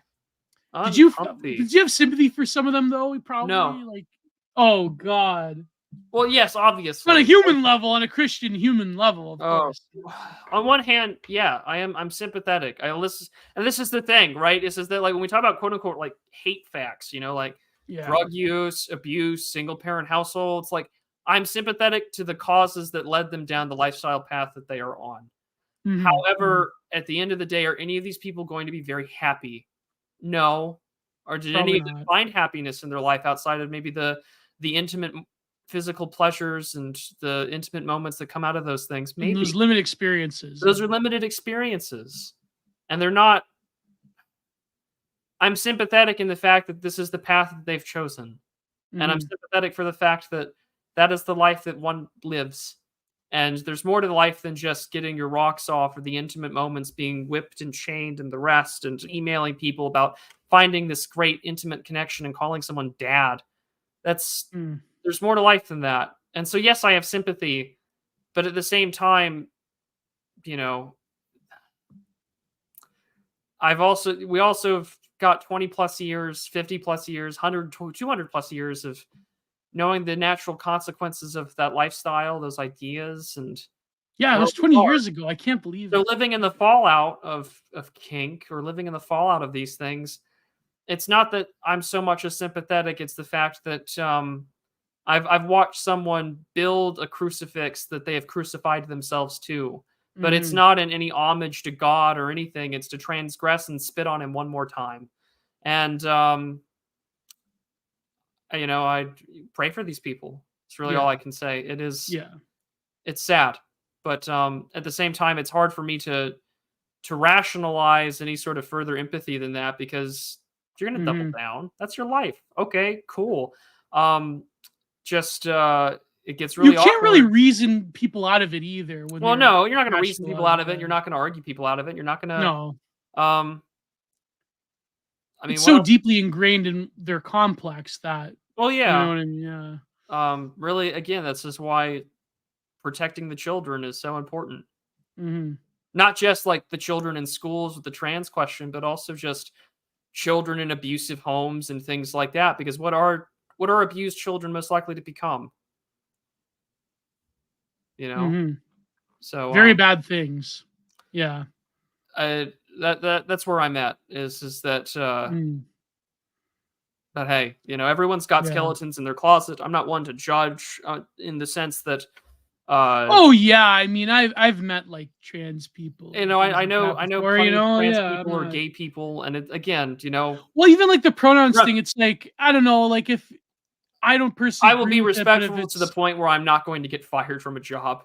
well, But at the yeah. end of the day, Yeah. like you force it on me or compel it upon me, I will raise objections. I've done that before. I definitely raised objections during the whole vax crap and mandates a Oh couple of yeah. years ago. But like I it's hard to be sympathetic and it's We hard don't to hate the average person that engages in this. yeah. Well, Hafios, I live in Canada. It's kind It's of hard not to meet a trans person in Ontario. Okay, like there it is was difficult. this one girl who transitioned that I went to school with, and It is a challenge to love thy neighbor. I will yeah. say that. Mm. But no, that's what I mean. We don't hate the individual people. I feel like a lot of people get misconstrued. I mean, when it comes to activists that actively work to destroy us, then that's different. But the average person who is gay or whatever, like it's, you know what I mean? Like it's, but like, yeah, the activist class, that's another story. I feel that's a different, when you're actively working to destroy decent people who are Christians or on the right or have families. Like they went after Wendigoon recently, they went after Internet Historian recently. But I don't want to talk about that. I had a, maybe I do want to talk about it. No, I'm kidding. No, maybe because what's there to talk about? It's bread tube That nonsense. some mentally Ill, mentally Norwooding. ill pronouns in bio, autistic, neurodivergent, all here every liberal on Twitter here bio mental illness, mental Yeah. illness. Getting upset, Pickerabies. getting Yeah. upset that like some Wendigoon has a mad wife and kids. the well he doesn't I don't think he has children yet, Oh, but he doesn't like have kids, but like, yeah. that like a Sunday school teacher that is a widely successful YouTuber that talks about like He's a Sunday school teacher? yeah, he's got a whole other side deal where he like talks about stories from the Bible. Like, Whoa. I get it. People will be like, "Oh, he's like mainstream normie or whatever," but I'm like, he's like the last thing you get to like a moderately sane, normal human being that doesn't curse, doesn't swear, talks about the Bible, is a Christian, has a He didn't even make the wife. same mistakes PewDiePie made Like with certain he's the things. most wholesome guy of like normie YouTube as a YouTube Yeah. personality. I don't have any problems with him. In fact, some of his stuff is actually not bad content, like to put on the Yeah. background while I'm washing dishes or whatever. Not bad at all. It's not really my cup of tea because I've got like an 8-hour video from Patrician TV I'd like to finish, but it's a whole other story. Oh And like god. you know, and people On get a game upset you'll never on a play. game I'll never That was total crap. you're absolutely goddamn right. But no, it's illustrative of the fact that like, oh, someone who is in this like niche tiny corner of an internet subculture of just like prawn, furry, he, they, da da da da da, and then it's just like, Pickerabi. oh my Yeah. gosh, this really widely popular, successful person's normal. Ah! It's just like cool. How dare I'm they? so Yeah. sorry that this person is normal. I'm so sorry that this person is like the last vestige of what like traditional American society used to look like. They don't curse, they have a job, they have a wife, they're married, they teach Sunday school. Like, I'm so sorry that you came in contact with like a vestigial part of American culture. Like, Yeah. It's like when people have large families and they post a photo online and there's like a million people both in like black Twitter and also LGBT Pickerabi MB Kid Twitter. They like just go after them. Like I think the black Twitter thing is very interesting how they managed to graft onto the regime messaging towards sexuality. A lot of them are now a lot of them are anti-natalist. The whole anti-natalist discourse has also popped up recently again with the dink thing. But it's like yeah. it's funny how like black Twitter managed to like graft onto the ideology.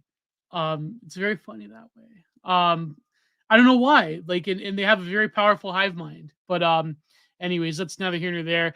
I don't want to give any more attention to H. Norwood guy more than we have to. So, the whole plagiarism discourse. Like, first of all, who cares in 2023?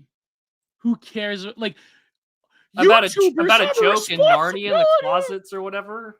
I'm sorry, I'm not going to watch a 4-hour video by a balding leftist who associates with sexual degenerates and takes issue with the fact that he's not really relevant anymore because there are better bread tubers that are gayer, browner, and blacker than him that are like wildly more successful. Like, I get it, you're an old head, but you're also white. Like, it's over for you as a leftist. Him and Natalie like pulling up the rope of like, no, us too, no, like, oh, true, no, you know, like, it's fine, you know, like, you're just gonna, him and Xander Hall are like trying to get up the rope. It's, you know, listen, if you want Canadian content, I'll give you Canadian content. To quote Leahy from Trailer Park Boys, being a bread tuber is the shit rope, okay? The shit kind of acts like a lubricant. The harder you try to pull up that rope of relevance, the harder and harder you fall down. So Xander Hall, the more and more you climb up that rope and Cook Philosophy, they're trying to get up and up the rope, but they can't manage up the rope because up the rope is a trans woman of color that is at the top.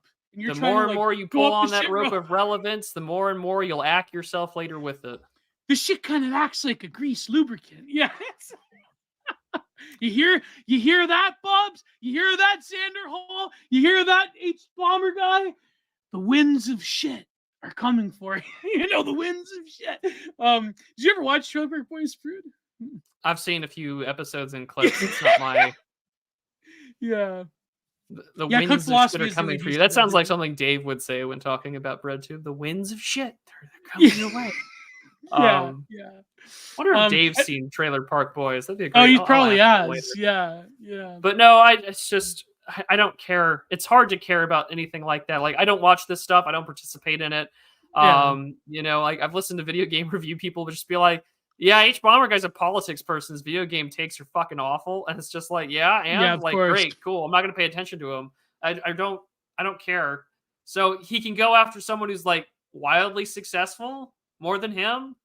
Wham. Like, it's just the politics of resentment. And I don't, like, what else is new? Who cares? Next topic. But it's like, no, but plagiarism, like, especially of mainstream journalism, it's like, who cares? Like, it's like, oh, you have a responsibility as a video essay. You know how stupid you sound? You know how, like, ridiculous that sounds? You have a responsibility to your audience. As a video essay. Tell them to be people. You have to do the heckin' right. Shut up. No, we're done. We're done. As people know. Done. Act yourself. Canadian health care. Do not pass go. Do not collect $200. You have 1 year. No, but as people you have 1 year. Yeah, I have no idea what that's in reference to, but I like that. I like the ominous threat of you have 1 year. No, but like, as people know who have followed me for a long time, I'm obsessed with citations. I always cite people, and my writing, I try to like pack in the citations. So, you know, I don't like I'm not a fan of plagiarism. People have plagiarized me before. People I've seen plagiarize Prude before. But it's like, whatever. It's the internet. You know what I mean? Like, I haven't seen that. I haven't seen myself be plagiarized yet. So to say that someone has, I'm flattered. I'm relevant, guys. I'm relevant. Yeah, but the point being, I think, is that as much as I think there's a difference between some like reaction YouTuber that's just sitting there watching a video, and we all know it's just to watch the content, not for them. And like what Internet Historian did, which is make an animation over a video, like but at the end of the day, even if it was blatant plagiarism, like, if you think that academia, and a lot of these bread tubers are just failed grad students, so there's some resentment there. If you think that academia is like this religiously run institution of pure citation and everything's on the up and up, I'm sorry, but most academic, not most, but like a lot of academic writing is just a higher form of plagiarism with citations. That's it. You can cite any paper and in any way you want to make your point. And like, that is the truth of academia. If you think that you're going to hold some like video essayist who has some skills with Premiere or with Sony. What's the editing program? Sony Vega? No. Sony Vegas Pro. Yeah, like if you like some guy with editing skills that's a video essayist that you're gonna hold them to an academic standard for like a 4-hour video where you're jerking yourself off. Like, I'm sorry. Like, get out of here. Get real for a moment. Get like source. It came to me in a dream. Okay. A lot of things that I write came to me in a dream. So there you go. You know, it's so stupid. Anyways, let's move on, Prude. You want to talk about the debate? Or who cares? I didn't watch it too much. I was at church I just watched last night. clips. I was going to watch it today. Charlemagne was obsessed with Chris Christie's Arctic Shelf in the John D. He's so space. cosmically fat. Like the clip I saw that was posted with the Blaze where Vivek's talking about like the Great Replacement, and like the first frame is just like this comically obese Chris Christie. And it was just really funny because he's obese in all the right ways. He was so fat that he just looked green screened into the debate stage. Like he didn't look like he was physically there. He's just like that manipulated photo of Kyle Rittenhouse with the Yeah, he just was like, oh, this is not a real human being. But no, I mean, like the Republican debate was 2 Italians and 2 Indians arguing over like how to best screw America. Like I'm not interested in any of it. I mean, it was pretty funny to watch. I know Trump has not shit talked Vivek. So you know that like Trump's got an idea of what to do with this Indian guy. But it was funny when he was telling Chris Christie, why don't you go home and have a nice meal? And I was like, that's a classy way to do it. That's a classy fat comment that very good. Yeah. But you know, it's just here we are. I don't like this fat phobia around Chris Christie. I don't like it. He's a fat bastard. Why? Sorry. I'm a fat bastard. It's not phobia, it's disgust. You know, if he was a bit more politically... Chris Christie disgusts me. Well, like, I think if he was a bit more politically nimble and he was, like, based... like, how do I get away with being fat on the right? I don't even know to this day. I don't even know.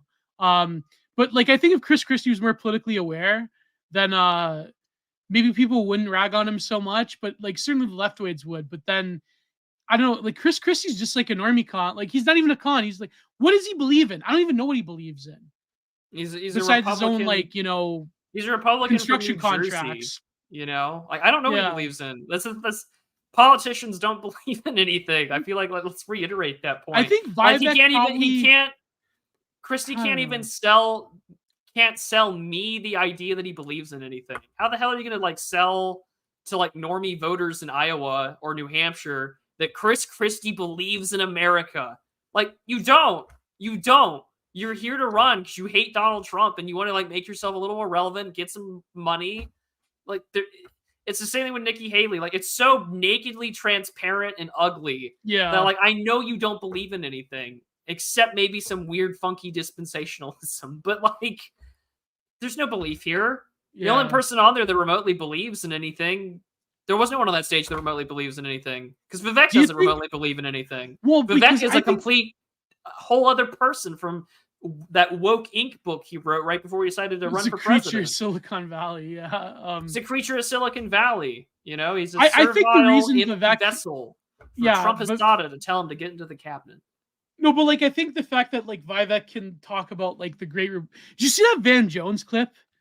I saw the tweet. I did not watch the clip. That man is disgusting. I was like I was shaking. He said literally shaking while Vivek said the Great Replacement. And I'm wondering if there's going to be like... This is the same guy that talks about the white lash of 20... Like, just Van Jones hates white people. Like...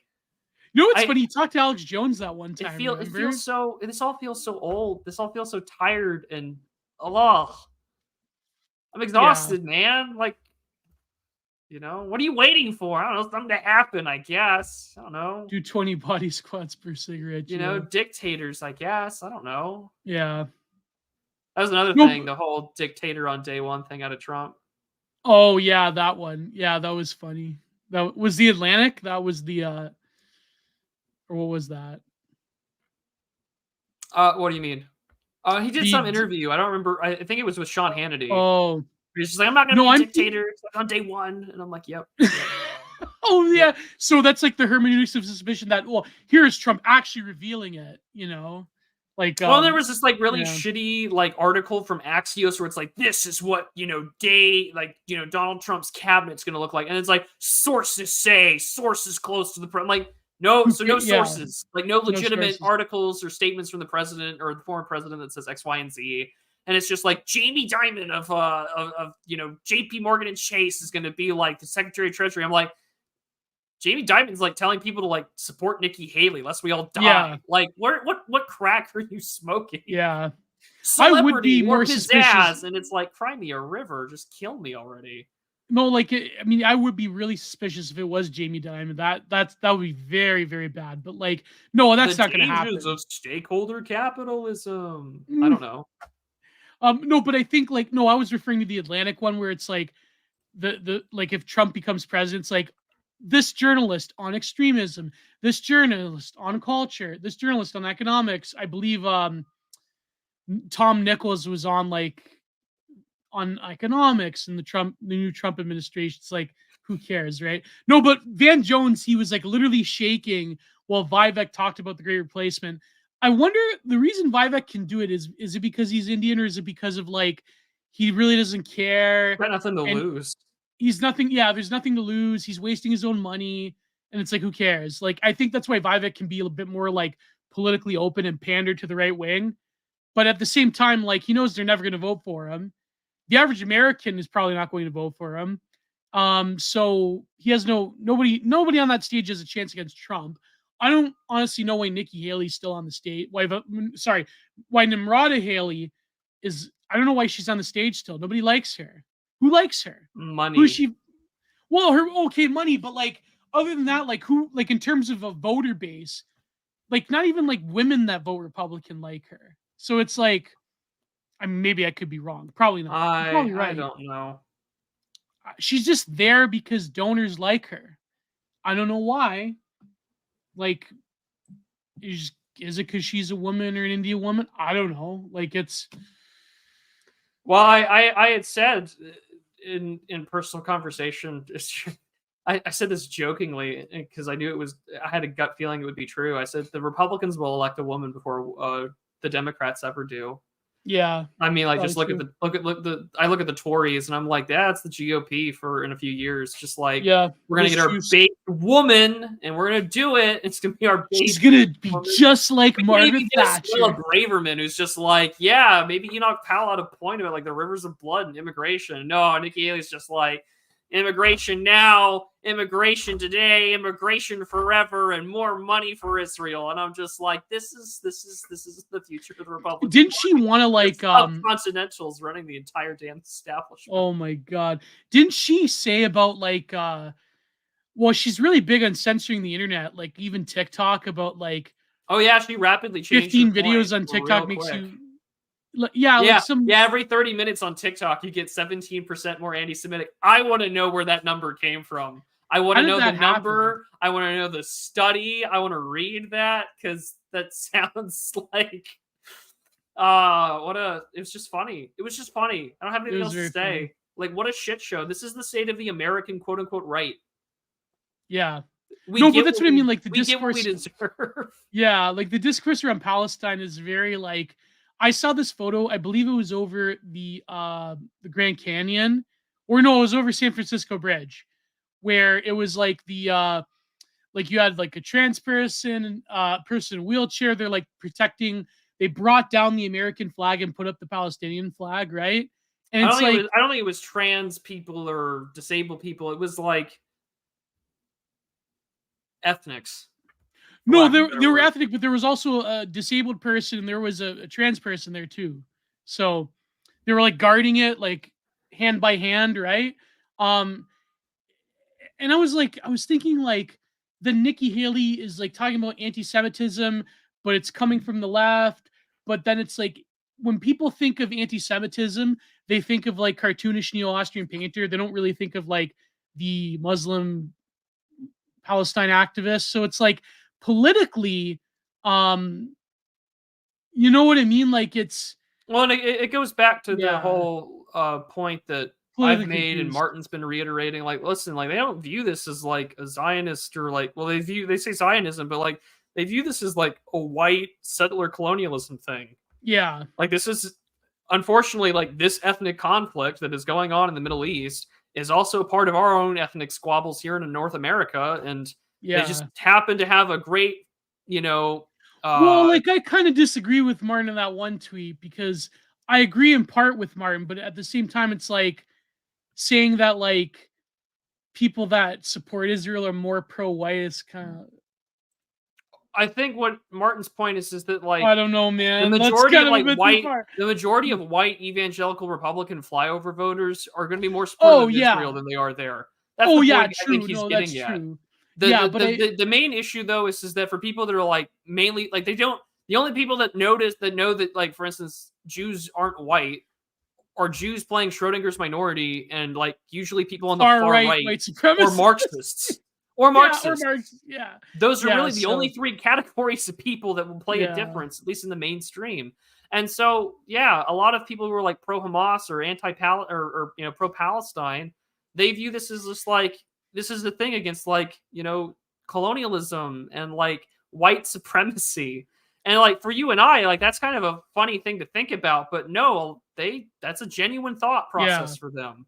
And No, this is it's why true. like mainstream mainly older Gen X or boomer conservatives in Congress are just like, you know, why are you talking like this like rampant genocidal language? And it's just like because to them they don't see them as anything different.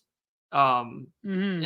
And again, like this is why the whole intersectional framework is like one of the greatest tools the left has because all these disparate bullshit leftist causes they all get brought together. So it Yeah. doesn't matter that you're like anti-industrial farming because you want to support the animals and you're vegan and you're like Peter Singer pilled or whatever. It's like, well, that also means you got to accept trans, got to be like pro-Palestine or whatever. It doesn't matter that you're Jewish. Sorry, you know, like it's a very powerful tool. Yeah. Exactly. Well, PSS, it's the alpha position where Israel stands for liberty and democracy, rules of law. Well, it's because they also support Ukraine. That's why they're Well, that supporting too, Israel. absolutely. Yeah. So that's what I mean. Politically, if you're on the right wing, it's like, I don't know, you kind of like don't have a side really. Like even like when you're trying to push the whole like, well, you know, at least Israel, they're an extension of you. Are they really an extension of the Europeans? It's like, I don't know. So it's like, where are you going to turn, right? Like it's weird. It's very weird reality. But at the same time, I mean, like,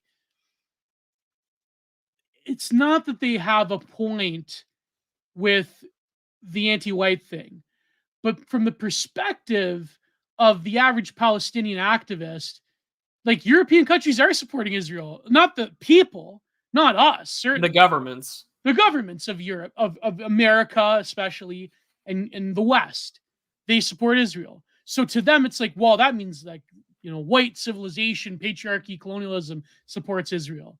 When in reality, people that, as we know, people that think of themselves in terms of an identity don't, because it's like, you know, the average right winger is being you know, is being suppressed and exploited, you know what I mean? So it's like it's a very weird position, but at the same time it's like it's like, you know, when people talk about Iraq and Afghanistan, and it's like our governments did that, not us.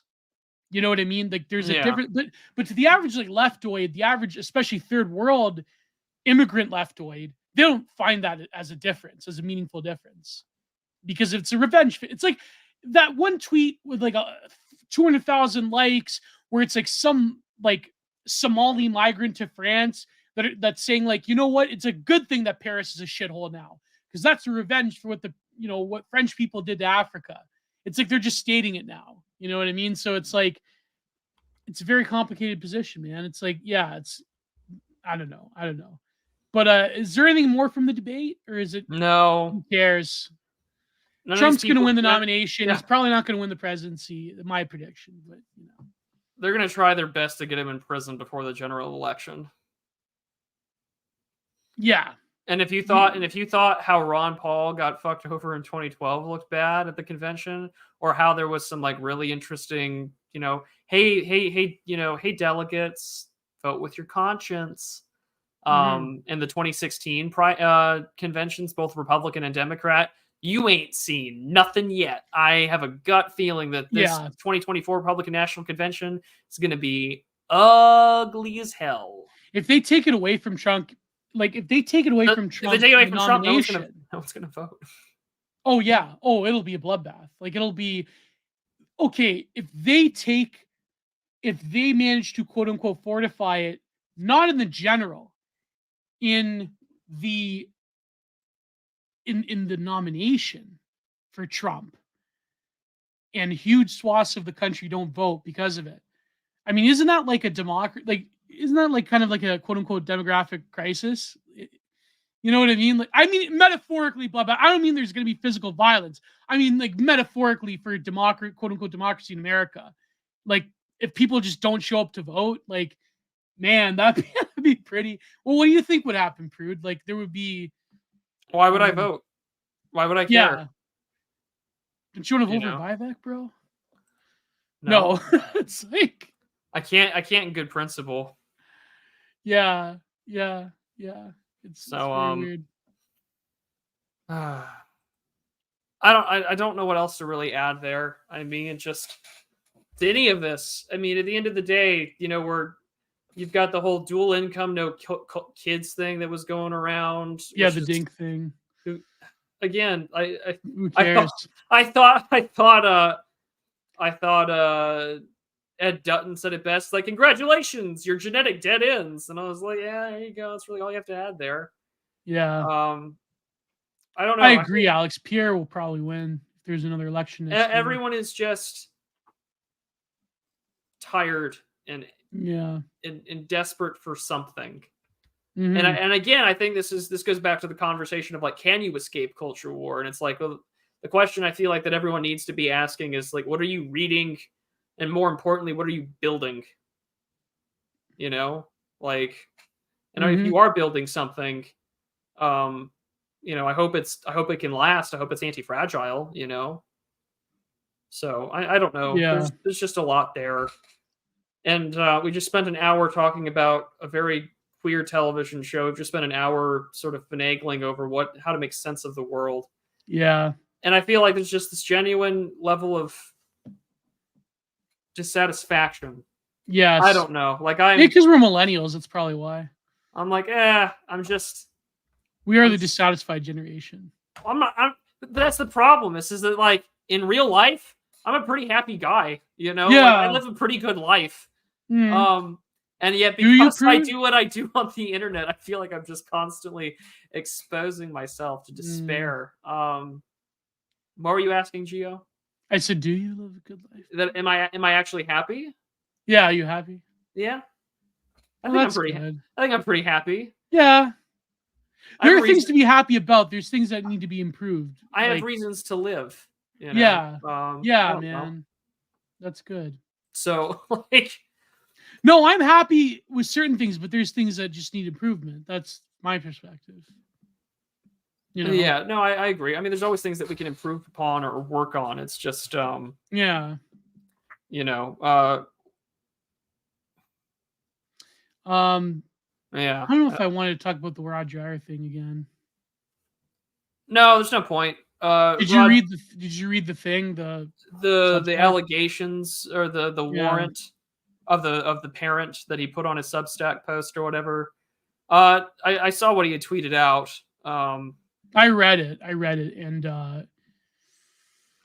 well, it was partially why I wrote what I did in the Old Glory Club the other week. Was just basically, look, we've got the real problem of what's the word I'm looking for? Just we have to be careful with what we say, and if you're anonymous and you do what you can. Semyagog likes to say everyone's a Fed, and he doesn't mean that everyone's a federal agent, your gang stalker thing. He just says, look, you never know who you're talking to. You never know who you're speaking in front of. So always be careful because, I'm not going to lie. Don't say something that's going to make you look bad and or do something that'll make you look bad. Which, I mean, I read the transcript and I thought that it was just casual Fed posting, but listen, not to say that Rod Dreher is right. I'm not saying this because like the guy's father hates me. I'm not saying that, but I'm saying like this kid messed up in a really bad way.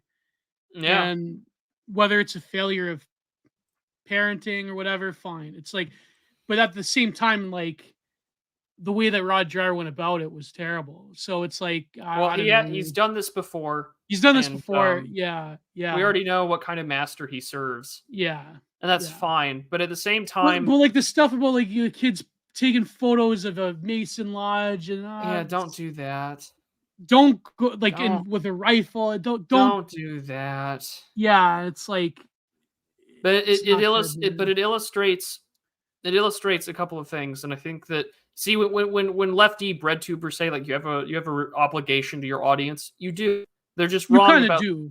you do. They're just wrong about what kind of way it means. Yes. You're allowed to talk about certain things that they don't want you to talk about. You should. The responsibility that you have your audience is this. Don't be doing the things that are going to land your ass in a federal indictment, like Yeah. or in a warrant like that. Do not be doing anything that is going In to public. in public like that. Photographing yourself pointing a rifle at a Mason Lodge or something like that. Don't do it.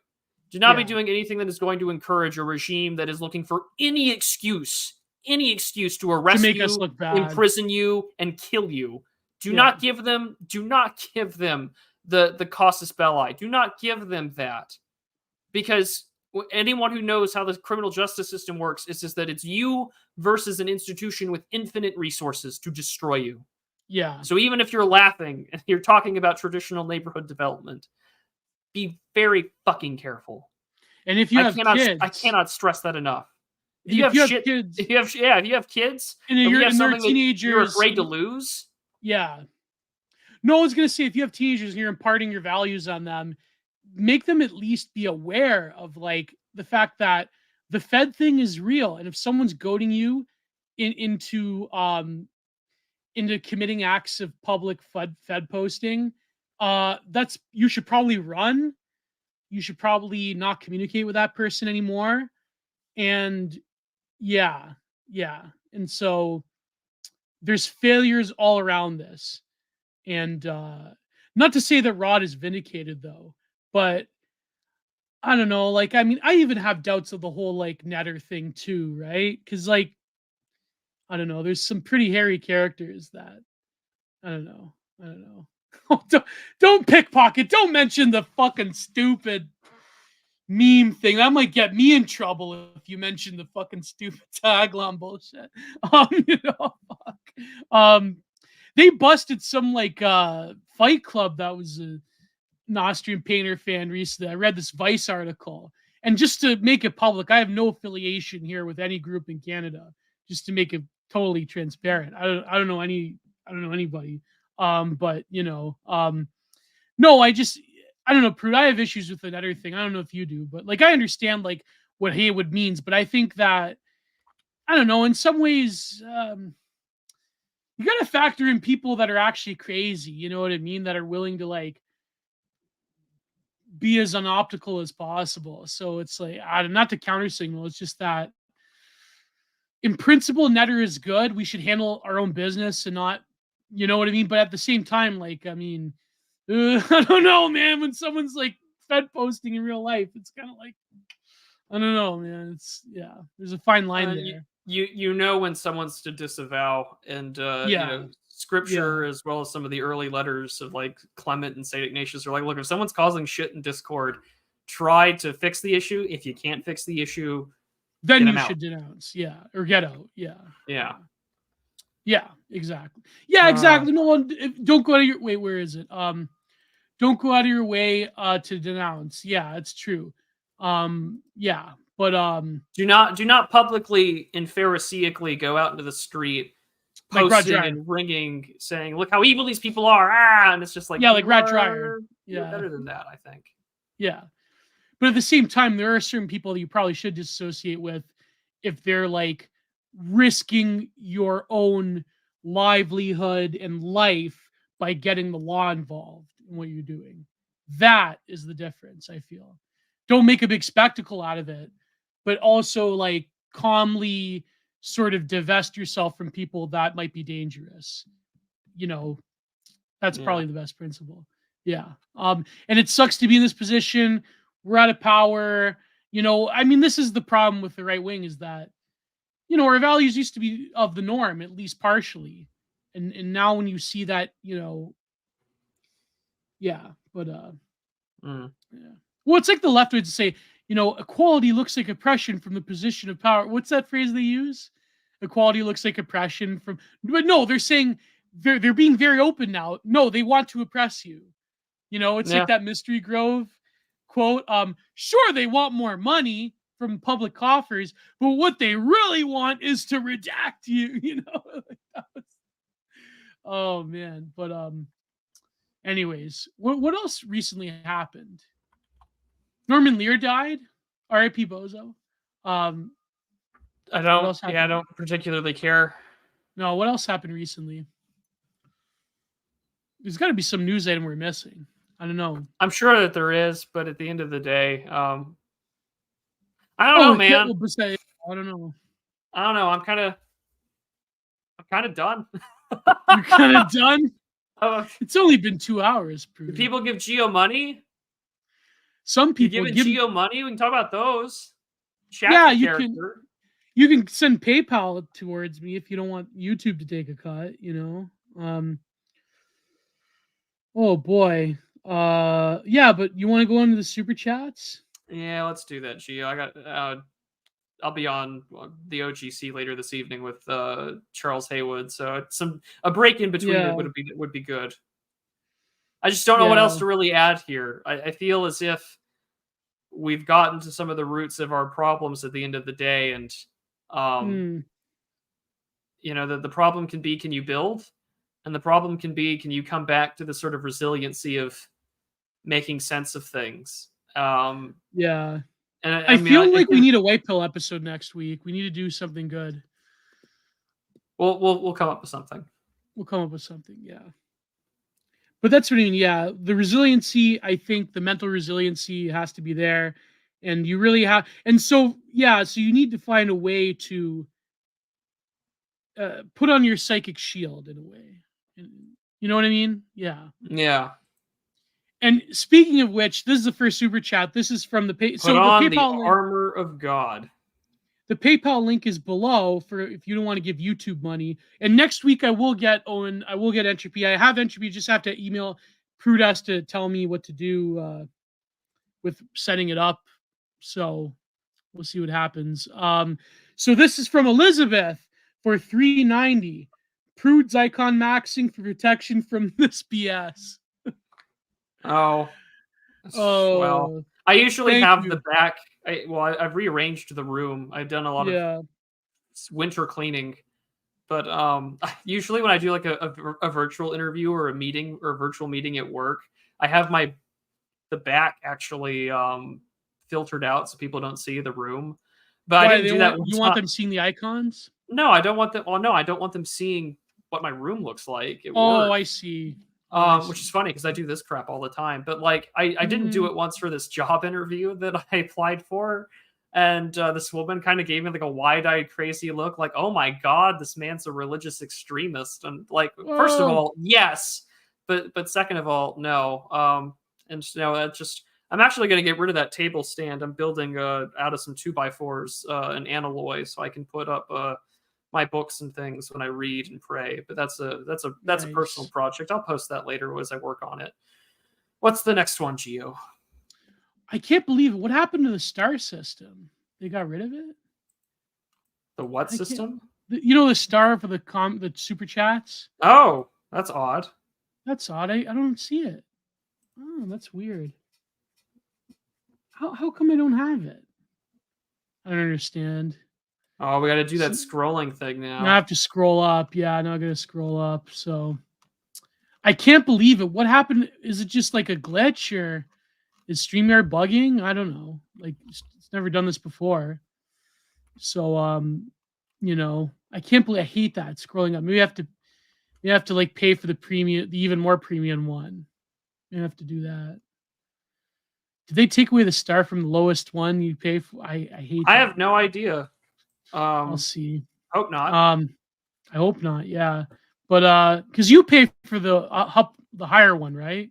Yeah, I With pay with the background. in between version, between that and this ultra premium, because it's nice to have recording stuff that I can hold on, and it's nice. Plus, I don't Yeah. like having the logo thing up on the screen. Mm-hmm. Yeah. But so anyways, yeah, thank you, Elizabeth. Elizabeth's a longtime listener of mine. So yeah, it'll be good. So $5 by new by new glove. Vanilla Lives Matter. Vanilla. I did- Referring to sex. I guess it's a double entendre. well, yeah, it can be. Yeah, can be. And let's scroll down. I got some pretty good ones. Super chats. So here we go. Mike of Paul for $20. Our good friend Mike of Paul. Watching this episode on KinK will give us all the terminal psychosexual disease prognosis. We have 1 year. Yes, this is very true. Crying face. You've been infected. You've been with the sickness, exactly. You have 1 year. We have all 1 year Where left. where is that actually from? Before I It's from referenced Nightmare it. Vision. Okay. You have 1 year. He's like, if anyone annoys you mildly, just say you have 1 year, and that's it. Whatever that means, you know. And Knob McSlob, Knob McSlob, What a great name. $1.99. What? What a great name. Beaver Gang represent. Thank you, Jay Burden, for sending people our way. Man. Knob McSlob. I love that one. Great name. Oh man. And I believe you have another $20 one. Where is it? I hope I'm not missing any. Oh man, $20. Where is it? Come on. Last chance to get your super chats, ladies and gentlemen. Mostly gentlemen. Mostly gentlemen, like 98% gentlemen. 98% gentlemen. There's so many. I hate this, man. I hate scrolling. I don't know like why StreamYards is different today. It's you know. But yeah, is there any? I'm trying to figure what more news because we already talked about Henry Kissinger. So it's like I did a whole show with Oren about it this week. Yeah, so there's no, what more can you say unless you really delve into his work? I don't know what more you can say. But here we go. Kind of funny because it was funny prepping for that show because like I listened to like Pete and Thomas talk about it, and I was listening to Thomas, and I was like it was really interesting. I was like, oh man, Thomas and I share a very congruent opinion on Henry Kissinger. It was kind of funny. I was like, I didn't expect us to have the same take on him. Yeah. Oh, another thing I liked about KinK was the music. I really liked the music of season 2, especially. I like the music. Very like early 2000s. You know, it's got that vibe. I don't know, man. I'm just trying to rationalize watching this degenerate show. Speaking of which, $20 by Sam153. Oh, I only smoke about 1 or 2 cigarettes a week, so don't worry about it. I mostly use the lozenges and zine. Mid-30s Canuck here. Heard about KinK back in the day, but gladly missed it. The recent GTA 6 trailer was accurate depiction on the current day degenerate USA. P.S. How's the Frasier watching going, Prude? I haven't watched Frasier. I finished all the original run, and now I'm going to go through the rebooted series. TR Hudson and I are going to talk about it, so I'll let you know in like a week when I do go through it and tell you how it goes. Yeah.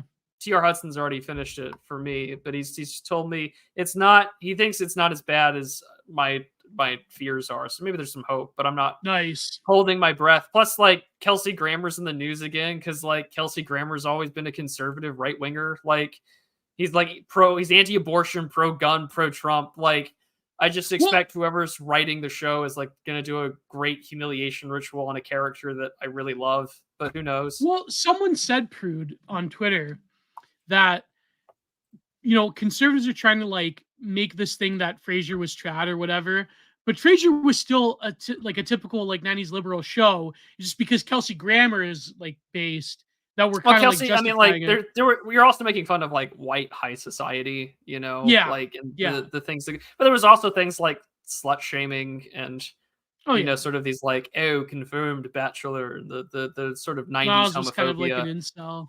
Yeah. Well, obsessed with a woman he can't have, whilst Oh, while he was a also being simp. married, Yeah. which is not trad or good for you. But don't Well, wound your heart it's by like how coveting Seinfeld someone was else. subtly subversive because all of them were like periodically in and out of relationships. Same with Sex and the City, but like it was just like 90s Cudahy, the subversive. TV show, you know. Cuddy the TV show, yeah. But yeah, thank you so much, Sam153, for the I don't like. $20. We'll see how the The GTA new thing one. goes. Oh I mean, yeah, the yeah, it GTA was thing. if the disgusting sort of deal or whatever, but like I don't know, like My is one, that not an accurate representation of just how like gaudy and ugly like well, what? Because I mean, even GTA yeah, 5, right? You're parodying like Silicon Valley social media, Mark Zuckerberg culture, and just sort of like the trashiness of Hollywood. And that came out in yeah, what 2012. And like if you were to yes. play that game today, and I mean I own the game. You could play up and load the campaign, and you would be like it doesn't feel too unfamiliar to you in terms of like the times. Like, sure, the thing GTA 5 is over 10 years old, but like you play it and you're It's like, almost oh, 13 years America's old. America's a stuck culture, you know? Yeah, Like yeah. it's okay, great. I'm not particular, and it's just so it's for Well, them to do what they're doing. I'm like, okay, like I'm curious as what the really shitty lefty critique of capitalism is going to be or whatever, but last I well, I checked, this said, is also a game where you can do anything. So yeah. I guess they gave you a sort of, if you're someone who does that, I mean, congrats. I guess you have like a racially motivated like murder spree simulator, which I'm sure that'll get clamped down on by Rockstar pretty quickly. Someone said This the is this is three-letter thing this is not simulator. Yeah, this is not yeah, the yeah. Rockstar of 2012, right? This is the Rockstar of like a bunch of women and Red Dead You know what would Redemption be 2 and really all sorts of fucked stuff. up? If they took away one of the main attractors of GTA, which is the ability to do mass fun posting against civilians. What The if they took cops will that be away? white. They'll have a George Floyd reference in there Oh yeah. somehow. It'll be really No, but what if they tacked took away on. your ability to do that? Then that would be like, why would you play GTA? Because that was half the fun, not the campaign. It was just going around and like doing what to people. At least when I played GTA, you know what I mean? Like that was half the attraction of it. Like let's be honest with ourselves. Like you know what? I had this take. I said this with my two best friends because they're like gamers, and when one friend went to animation school, I said that. Do you remember a month ago when they were trying to reintroduce the violence in video games discourse, but from a left-wing perspective, that now you can do violence against women and POC people? Not that it's like a religious thing like with Jack Thompson or like because of Columbine, but they were doing anti-violence in video games from a left-wing perspective because a viral tweet where they had a cap of like back when you used to play GTA 4. I played GTA 4 and used to like go to the hospital and do what, right? Yeah. I think that they're reintroducing violence in video game discourse to preempt the like anime avatar groiper, Chudjack avatar Twitter racists and on the right from like basically making memes off of capping gameplay from GTA 6 in a year or two. You know what I'm trying to say? Like I they're guess, but I mean preempting also yeah. No, go ahead. Go ahead. No, that's what I said. They're preempting the violence that's going to be done to the sacred BIPOC people in GTA 6 by bringing back the violence in video game discourse. At least I think that's, I don't know, me I'm being schizo brain. Remember, Maybe I should wear a violence in video tinfoil hat. games is the real problem, not the inevitable race riot in the 2024 election. Yeah. Oh, Like, that even too. even colorblind, classical liberal Chris Rufo is like, listen, guys, they're gonna do another one. Imagine if Trump wins, though, if they allow him to win, what the riot was going to look like. Deports. Just get them all out. Just get them all Yeah. out. But I mean, neither here nor there. I guess. Yeah. It's hard to. I don't know. I told people on Twitter, like, listen, don't have a take on this. Don't be like GTA went woke. You look stupid, and people look stupid because they're going to do the whole let people enjoy things, touch grass, you're an incel, you're a weirdo. It's like GTA was always degenerate. Let's face it. I played it when I was a kid. Fine. It was always degenerate. Okay. Yeah, does everyone forget the hot coffee scandal? Yeah. Where sex was programmed into the game? Yeah.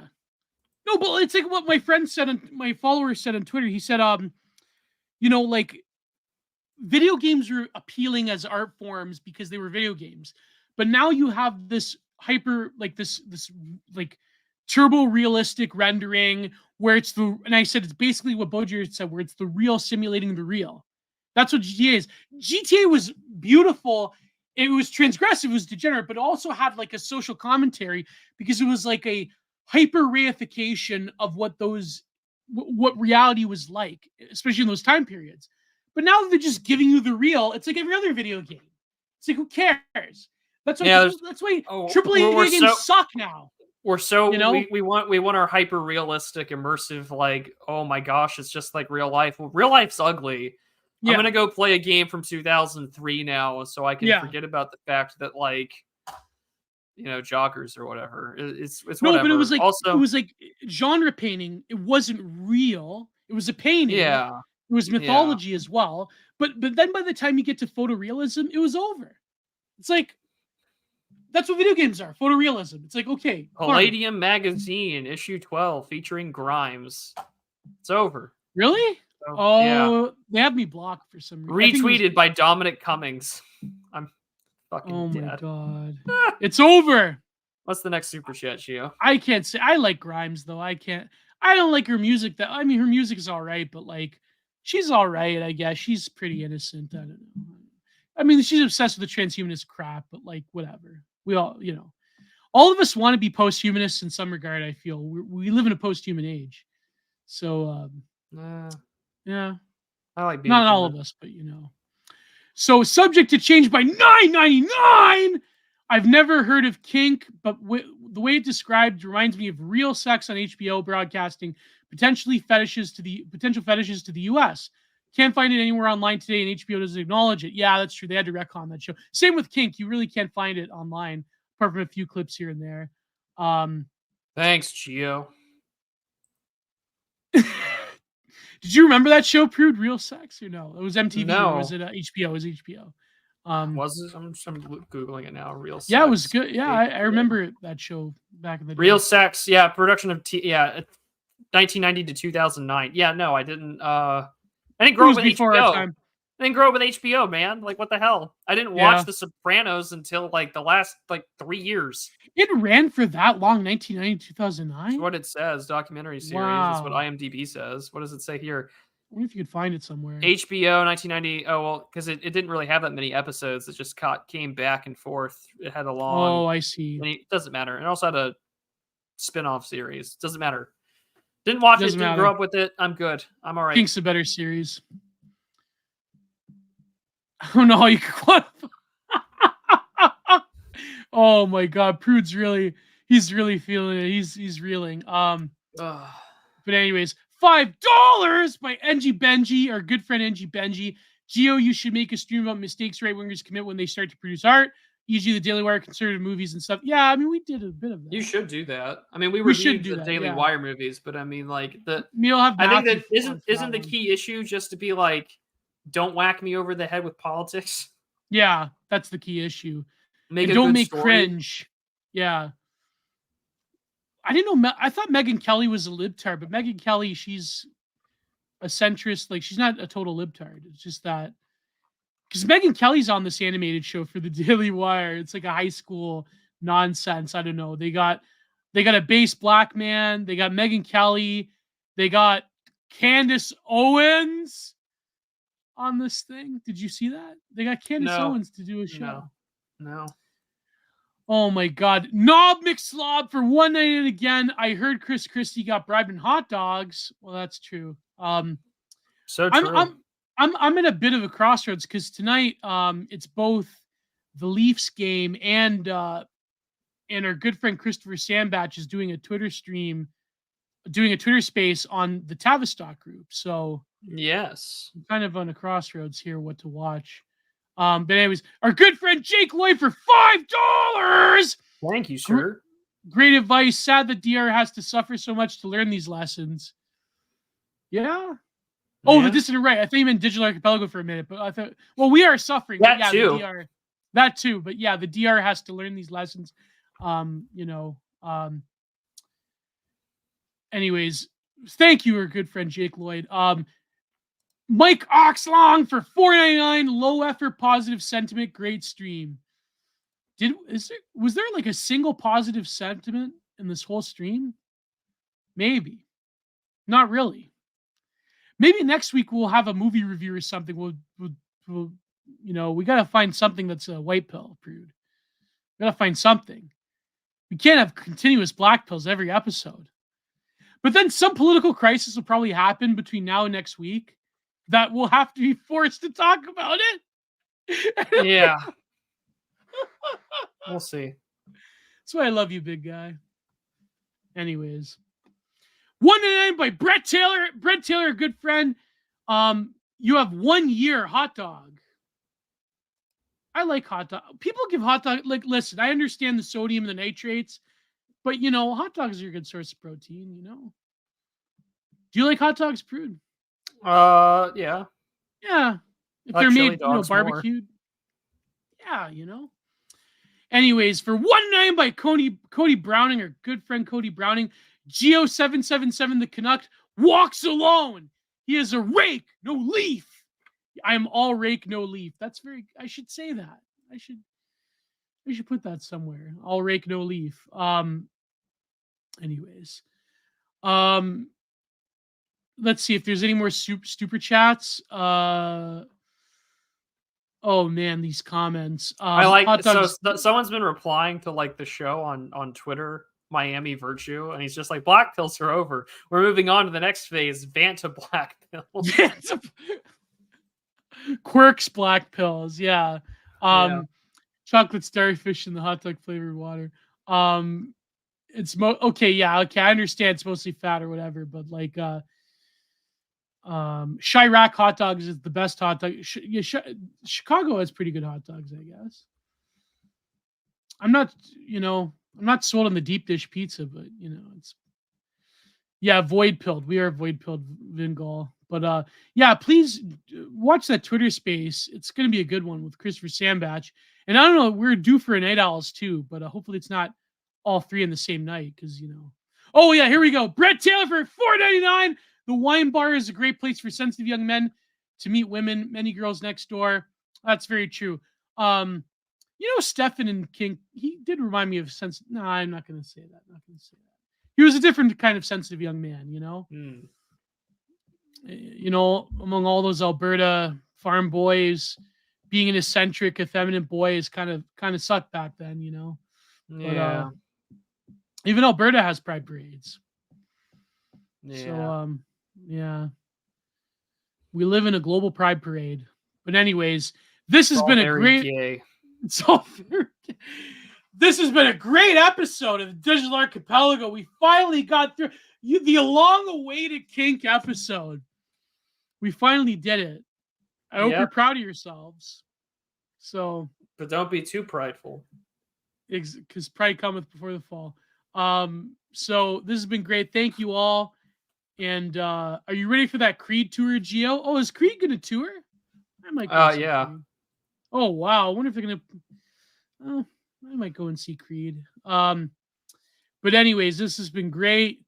I hope I hope we kept it classy at least. And it satiated my millennial leaf nostalgia for a little bit, so for some very stupid things. But anyways, I can't think anymore. So we might as well end the show. Prude, any new announcements you have going? You did that thing with Oren. Oh, here we go. I was on Oren. Zelensky, thank you. I sent PayPal donations. Oh, how lovely of him. I was on Oren's channel this week. We talked about like the complicated legacy behind Henry Kissinger. I kind of got to embrace my own T777 on that issue. I'll be on Pony Express Radio later this evening. We'll have Charles Haywood on. I'll be up there with Pete Quinones and Red Hawk as well, covering the news. So some more rank punditry coming your way from the American perspective on stuff. I will have Red Hawk on my channel this Saturday morning. We'll be talking about some recent investigations and reports from into sort of the quote-unquote manosphere and counterterrorism operations, and how there's a weird literature linkage between quote-unquote incel terrorism and our foreign policy towards bride price and Boko Haram in Africa. So we're going to talk about that on Saturday morning. It'll be a great time. And then be sure to subscribe and become a patron over on Substack or Subscribestar. You can get to see the wonderful Stalin's War series. Listen to it early. You'll like to listen to the episodes with P. Quinones and Charlemagne, where we cover the Kaitian massacre and more. And on top of that, we'll be having some book reviews coming out soon publicly on the channel as well. I'm currently taking my notes and reading through John Mearsheimer's newest books about rationality and foreign policy. So if you're interested in that, by all means, head on over and subscribe. And then spread the word about the YouTube channel, the podcasting, stuff like that. We're very close to 11K on YouTube. So if we can break that barrier of 11,000 before the year's end, that would be fantastic. But I have some big super chats here. Oh my God. So Owen Zaleski for $5.96. Thank you. Patrick for $12.22. Oh my God. And John Carter, I can't see your message. So if you could post your message there, PayPal has this weird privacy setting because I have a business account, for $86. Oh my God. Thank you, John Carter. He says, like, from a script starting with Prude, everything's not an anecdote. You have to discern. If you could like post it here, John Carter, because I don't know, I have this weirdo privacy setting on my business account. I can't exactly.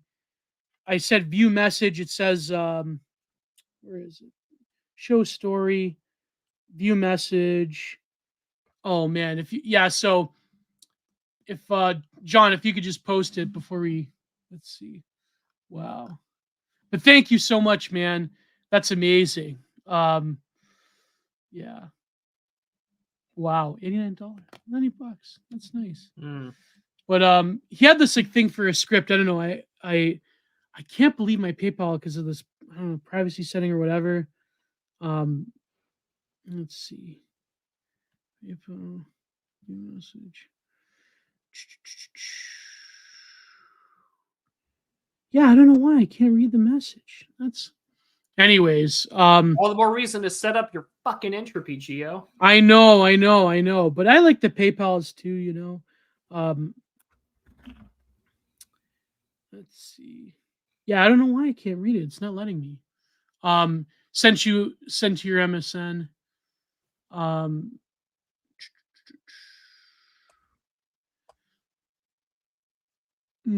Interesting. Let's see. Yeah, anyways, so I don't know what I'm doing. Next week I'll probably come out with a solo episode of Content Minded. So we'll see what happens.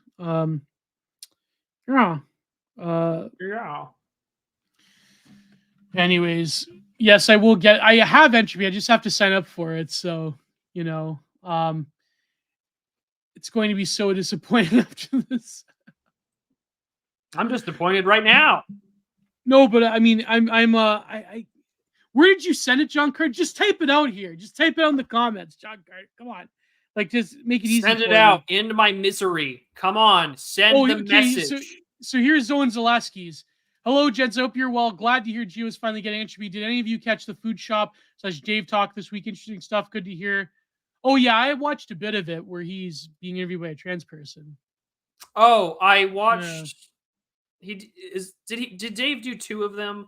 I watched the first one, and it was basically Dave doing babies first, like right-wing talking points, where like just explaining where Dave comes from in his perspective, and Food Shops was just like, well, I think a lot of left-wingers don't know what right-wingers are talking about, proceeds to not know what right-wingers are talking about.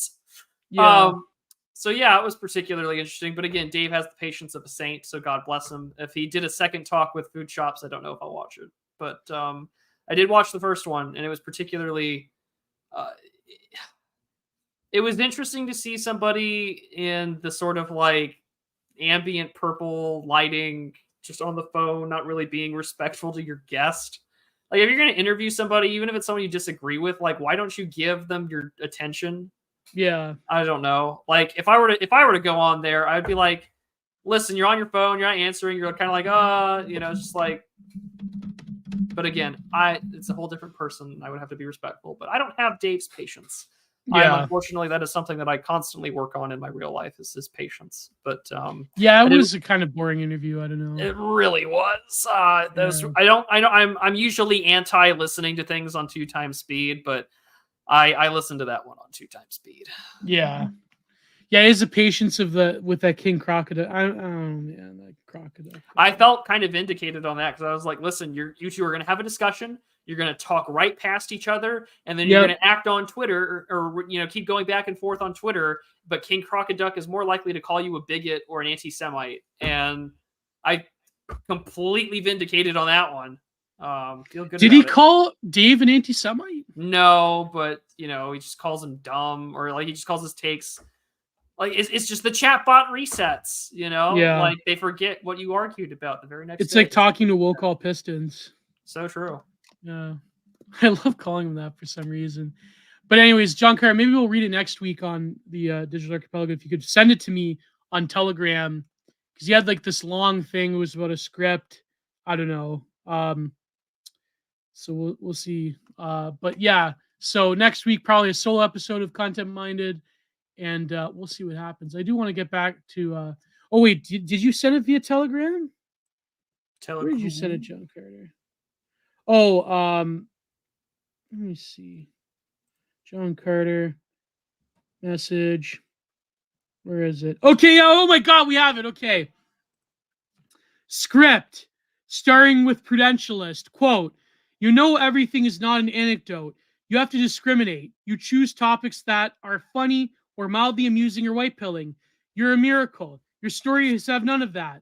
They're not even amusing accidentally. I could tolerate any BreadTube stream for a days. I could sit there and listen to them go on and on with a big smile on my face. They'd say, "How can you stand it?" And I'd say, "Because I've hosted a podcast with Gio Petticetti. I can take anything." Gio to Prude. Gio to Prude. You want to hurt me? Go right ahead if it makes you feel any better. I'm an easy target. Yeah, you're right. This is the fucking John Candy from James Quincy. You want to hurt me? Go right ahead.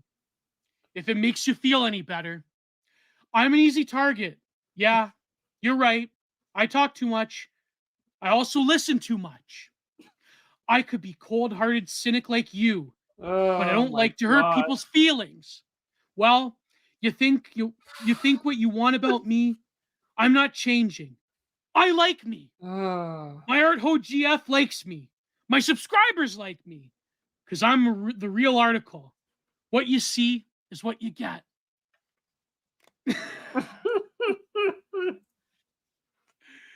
Gio's like John Candy, except not funny in life. How am I not? I thought it was funny. Fuck you, John. You know what? Get out of here, Cody. Like, what? I thought it was funny. Looks aren't everything, Gio. I thought it was funny. That feel window. My GF isn't like an art ho. I don't know. That was funny though, John Carter. Thank you. That was worth $80. And John Carter, listen, when in my book, send me the $400 to review that Mormon erotic book not when the book comes out, because I'm gonna have to be waiting a while, at least till the spring. But when I get the first draft in, then I could have time to review that Mormon erotic book you wanted me to review for $400. So we'll see what happens. But thank you, John Carter. That was funny. It was kind of stupid, the planes, trains, and automobiles thing, but that was really one of the best John. I mean, all his films are great except for that space one. But what was the space one where he was like that creature? Oh, Spaceballs with Mel Brooks, and it was all right, I guess. The whole Star Wars parody and the not a fan. The camera's totally there. We go, cool. Yeah, Spaceballs. Yeah. I like this bit where the dollar amount increases another $100. $10. I'm gonna need $15 for that. $20 for that super chat if I'm ever gonna read this book. That it's just it's like the inverse of that certain ethnic joke. It's the real difference. Oh my god! But anyways, you're a good sport, John Carter. Thank you funny. all. I laughed really hard. Thank you. Yeah, I that needed was that after good. this shit show. Oh my god! Next week we'll pray that there's like no major news event we're forced to have a take on, and we find a way to do a white pill. So episode 70 Here's of real nightmare. There's always going to be some news event where we're going to have a take on it. Yeah, we're dinks. Someone posted that photo from Natural Born Killers. We're like, we're dinks. It's like Woody Harrelson and Juliette Lewis. It was good. Oh, Lord have mercy. Oh man. But anyways, thank you all. Thank you. We finally got through with it. The long-awaited KinK episode. As we always say, see you next week. God bless. Goodbye. Too sweet. See you, gents. Ciao.